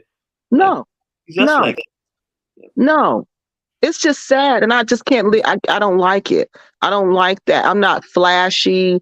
I'm not that. I want to go to the shrine. Have you ever been to the shrine? That's my speed. Just take me to the shrine. that's a good place to visit. Yes. See, that's the kind of person I am. I want to drink some palm wine, and I want to listen to some good music. Watch the people. You can people watch in there for hours. Oh, did All you go kind of to people. the art gallery? No, I didn't go to the art gallery. I didn't want to go there. It was too crowded. I don't like popular tourist attractions like that. That's another thing I don't like. I don't like touristy. I don't want that touristy feel. I want to go where everyday people go. Like when they get off work, where do the Nigerians go? I want to go there. They don't go to the art gallery. They may go like on a special occasion, but no. Yeah, you're right. I wanted to be where they were at because that's where I met the people. That's when I learned Nigerian people are real nice, cool people. They real nice, cool people, but you just got to take the time to know them. Yeah. Mostly the poor ones, they are more nicer than the. Yeah, they were so nice. They were so, but then it was sad how they lived. It broke my heart how they lived, but I couldn't look at that. I had to look at them. Okay, let at me the tell you people. something. Let's be real. Lagos is too crowded. The reason for that is that other states, the local leaders there, they don't do anything. They are elected into offices. All they do is just steal the money and rob the people dry. Yeah. And in the end, you see other people are relocating to Lagos. Everyone is, it's crazy. The place is overpopulated. Yeah, and that's another big problem there. It's just overcrowded. Yes, too much. Yeah, way too much. It would be so nice if it was less people, just less people, and it'd be a really nice. But it's nice the way it is. But it's just too many people. I can't even imagine how it is now. I bet so many people are there now because the economy has turned. So I know more people have went to Lagos trying to make it happen. That's all they try to do. Make it happen. But the federal capital is not like that. That one is very peaceful and calm. Abuja is very peaceful. That's what I heard. Yeah, I never got a chance to go there, but I heard it was nice there, and it was nothing like Lagos. No, it's nice in Abuja. Even in Calabar. I mean, yeah. Yeah, Calabar I always wanted to go to Calabar. Always wanted to go there. Uyo is good. Yeah. Uyo also a good place to visit in Nigeria. But Port Harcourt is too rowdy also. But I heard that one was bad too. Uyo, Ibadan, Ogun State, Abuja, those places. Yeah, maybe one day I'll get back to Nigeria. But you like to You will like it in those places. Those places are there's too peaceful, too Yes, quiet and too peaceful. yes. That's what I like. That's why I liked Benway State. I liked it there, but it was just real poor. It was so poor. But the peace there, it was so peaceful. It was so peaceful and calm. So peaceful and calm. That Yeah, was my experience in the village. And that was 2 days and that was enough. And I had to go. When I seen a trail of ants, I was laying in the bed. And the beds are on the floor. So yeah. I woke up and saw a trail of big, huge ants coming towards me. And I said, oh my God, I gotta get out of here. Yeah, And I just couldn't do it no more. I couldn't. yes, CA, you are right. There is a cash crisis in Nigeria. That's Yes. for sure. So Yeah. I know it's bad there now. I know it's Yeah. real bad. No, let me. The reason for that is that election is coming next week. Yeah. So the current president tried to they release very little money in the society so that the politician won't buy any vote from. Oh. Yes, that's the reason for that. Oh, that's crazy. So starve the people. Yeah, the president wants a free and fair election. He doesn't want the politicians to buy everybody. Oh, wow. Yep. That's Because crazy. yeah, at the moment, it doesn't care if his party lose. He just wants a very transparent and peaceful election, so that whoever emerge, everyone will rally around that person and so Oh, so that you think that was a good idea that he did that? I think to me, yes, it's good because it will help. Yeah, to me, it's good. Yeah, it is good. Mm-hmm. Allow I don't like to me if Obi become president it will be good if anyone, but at least it should be free and fair. That's what I care about. Yes, it should be free and fair. Yeah, Yes, I just pray the right person win this time because that last election, remember when they was finding all that money with ADP? What was it? It was whatever the president's party was on there. They were finding people with envelopes with money stuffed in it. It was yeah. so sad. It was just so sad. I just hope this one is not like that. I hope this Thank you person do very much. And well. they do that a lot. They do, but all the parties they do that a lot. Even the smaller party, they try to buy vote, pay everyone to so they can vote for them. Yes. Yes. That Okay. is so true. Yeah. Look, I'm Uh, reading this comment from Audrey Kimmy. She said, the orange caterpillars with the yellow horns. Yes, that's the size of hot Yeah. dogs. Yeah. Yes, yes, those caterpillars. I was so scared. I was so scared of those caterpillars. Oh my God. I've Yeah. never seen nothing like that. They were huge. Huge. You saw them in Lagos or where? No, I saw them in Benway State when I went to the village and I had to take a shower outside. Oh, I saw them oh, then. We were talking about taking showers outside. oh! You And went to Benue State. yes, I went to Benway State. I went to Ooh. Kogi State, and I wanted to see what it was like. One So of I the went. that's one of the most poorest states in Nigeria. I That the know, Benue, yeah. I know, and it was Because like stepping back in time. It was just unbelievable. yeah, the leaders there are so backward. They don't know what Yes, they are doing. All they do is complain, complain, complain. Try to blame other people for their problems. yeah. It's just sad. It's just really sad. I'm like, wow. But it was a nice place.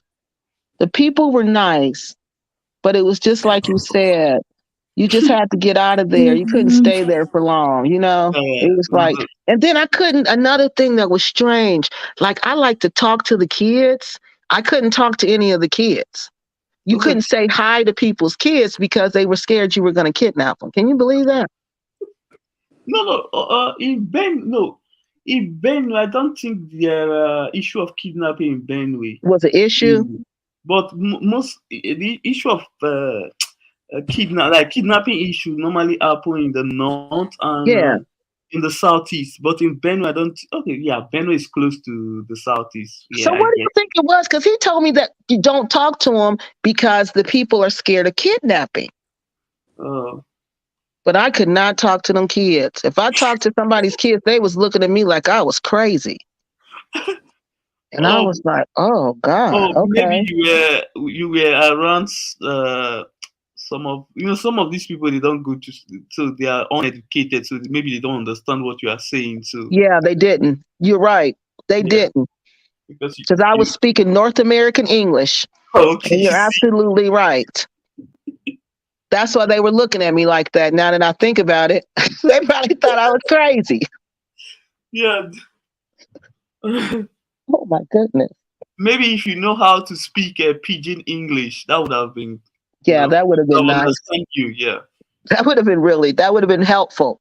yeah Yeah, that would have been helpful yeah very helpful. Yeah, because I couldn't communicate with anybody except my friend. That was it. Nobody else understood a word I said.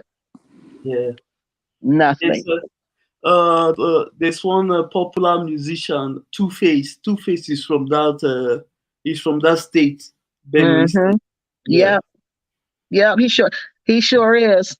That's what they told me. And we went to the Adoma people village. yeah, And they Idoma. told me this is his people village. Yeah, And it was just like, wow. I went there was nobody outside, but it was like they told everybody there was a stranger here. And when I was leaving, everybody was outside. and Everybody was out there.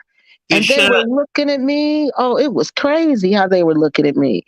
they share border with Cameroon. Oh, do they? Yes, Oh, so if you keep on going, oh, wow. Isn't that something?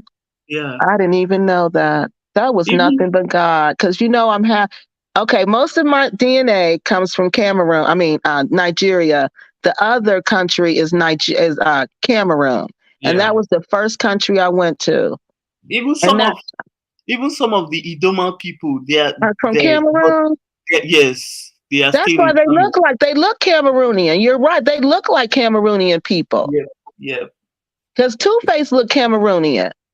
yeah. Oh, wow. That's interesting. I'm sorry. I didn't mean to take over your show. We're just talking. No, it's okay. Oh, It's fine. Oh, that's really interesting. I didn't know that. yeah, That is really interesting. yeah. Cameroon share border between Calabar and Benue State and Oh, Adamawa State. Yes. So yes. That's where I want to go, to Calabar. yeah, it's a beautiful place. It sounds like it. Yeah. Even the way people talk and sound over there, you would think you are in a different country, but you are still in Nigeria. Yep. Anyways, yeah. So it's 5 o'clock over here. I need Yeah. to go eat some food. Well, thank you for having me on your show. It was fun. It was a lot of fun. Yeah, no problem. Thank you for being here. I did enjoy. I did enjoy the 3 years backed up tea. Okay. Kiki, are you back to the United States or you are still in Africa? Oh, no, I'm sorry. I'm sorry. I'm back in the United States. Oh, okay, okay, I'm okay. back in the United States. I'll be going back, though, to Africa sometime this summer because I have to go back. The last time I saw your video, you were having issue with the Bat family, so Oh, that was yeah, the last. I still am. Okay. So I'm going back for more, y'all. I'm going back for more. Lord help me. Okay. But I'll be back in the Gambia soon. I'll be back there soon. I think you should visit Ghana next. No, no, no, no. No, Gambia's enough. No, I can't go to Ghana. What I've been hearing about Ghana, I got to stay away from there. No, No, no, no. no. Mm-mm. Yeah, Ghana sound, whoa, no. That's too much. I can't. Like, But you know what? I have yeah, a really lot nice of Bat friends from family. Ghana. I Huh? do. I have really nice Ghanaian friends. And my Ghanaian friends really taught me about Africa, West Africa, the Yeah. culture, like the things I couldn't learn in books. They taught it to me. So I owe the Ghanaians a lot, a lot. So you're right. I need to go there. I need to And go there out of respect to them for what just they did for it, me. it is better you travel around. At least go Yeah, to Sierra Leone, Liberia, yeah. I think I will. Ghana, Benin, Togo, and Yeah, the rest because I places. had some good friends there who showed me a lot about Africa, a lot. All right, we're going to get off. I'm sorry. We're not going to keep talking. AM, Yeah. okay, take care. Thank you. Thanks for calling in, guys. Appreciate it. You're All welcome. righty. You take care now, okay? And I'll be seeing you. I'll talk to you later, okay? Yep, Okay. definitely. Yeah, we Okay. got to do it again. Yes. You just let me know when. All Okay. right. You take care, sweetie. Bye bye now. Bye.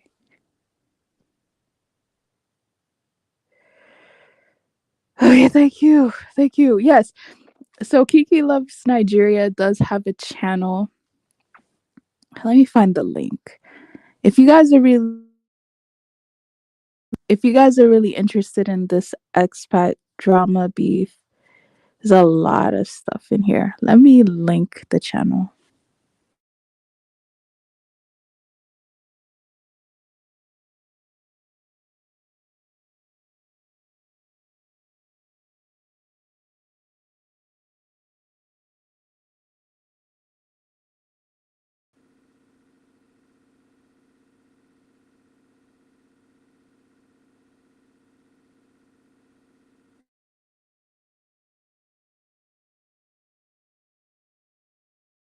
We're talking about expat or repat drama, right?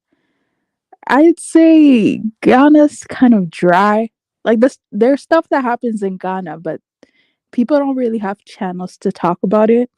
But if you want to see the drama and actually get to know what's going on, I would say keeping up with the diaspora. So the American diaspora and the British diaspora, specifically that went to Gambia, especially during the pandemic, 2019. There's a lot of drama that's been going on over there. If you want to know about it, you can check out Unapologetic Nigerian. You can also check out Lamin. I think it's Lamin Scams or something. He exposes Blacksit a couple of times. Yeah, so that's what's going. It's a lot that happened, to be honest. Um, I think a lot of people in here at least know about that, so I don't feel like I need to break it all down. But let's just say that the people who were here on live streams in 2019 talking about they're going to save Africa, a lot of them are just doing drama in Africa. And to me, it's like there's nothing wrong with doing drama. No one is perfect, but doing drama to the point where people can make videos about it, doing drama to the point where there are whole channels just discussing the bad stuff that people are doing over there, that's bad. Because if Gambians do bad things, they're not going to say it in English. Even if they do bad things online, they're not going to say it in English for everyone to know. But the difference is that expats are, not all of them, but the ones that are doing bad things are doing bad in English for everyone to see and everyone to know and everyone to comment on. That's always been the thing that I didn't like. The fact that I know about this, the fact that I'm not living in the Gambia and I know about what's going on in the Gambia, the fact that I know about Blacksit, you know, allegedly being separated from her husband, all of that stuff is stuff that none of us are supposed to know, right? So why do we know all of these things? It's oversharing, right? So yeah, I don't believe that anyone else is live right now, but I'll come back. I'll come back probably sometime next week. Once again, thanks everybody for being here. Thanks for participating. Shout outs to all the people in the comment section. I was reading some of your guys' comments in my head. So, yeah, I just wanted to acknowledge everyone that was here. And yes, I'm going off. I need to go eat. No, I need to go eat something. So, next time, bye.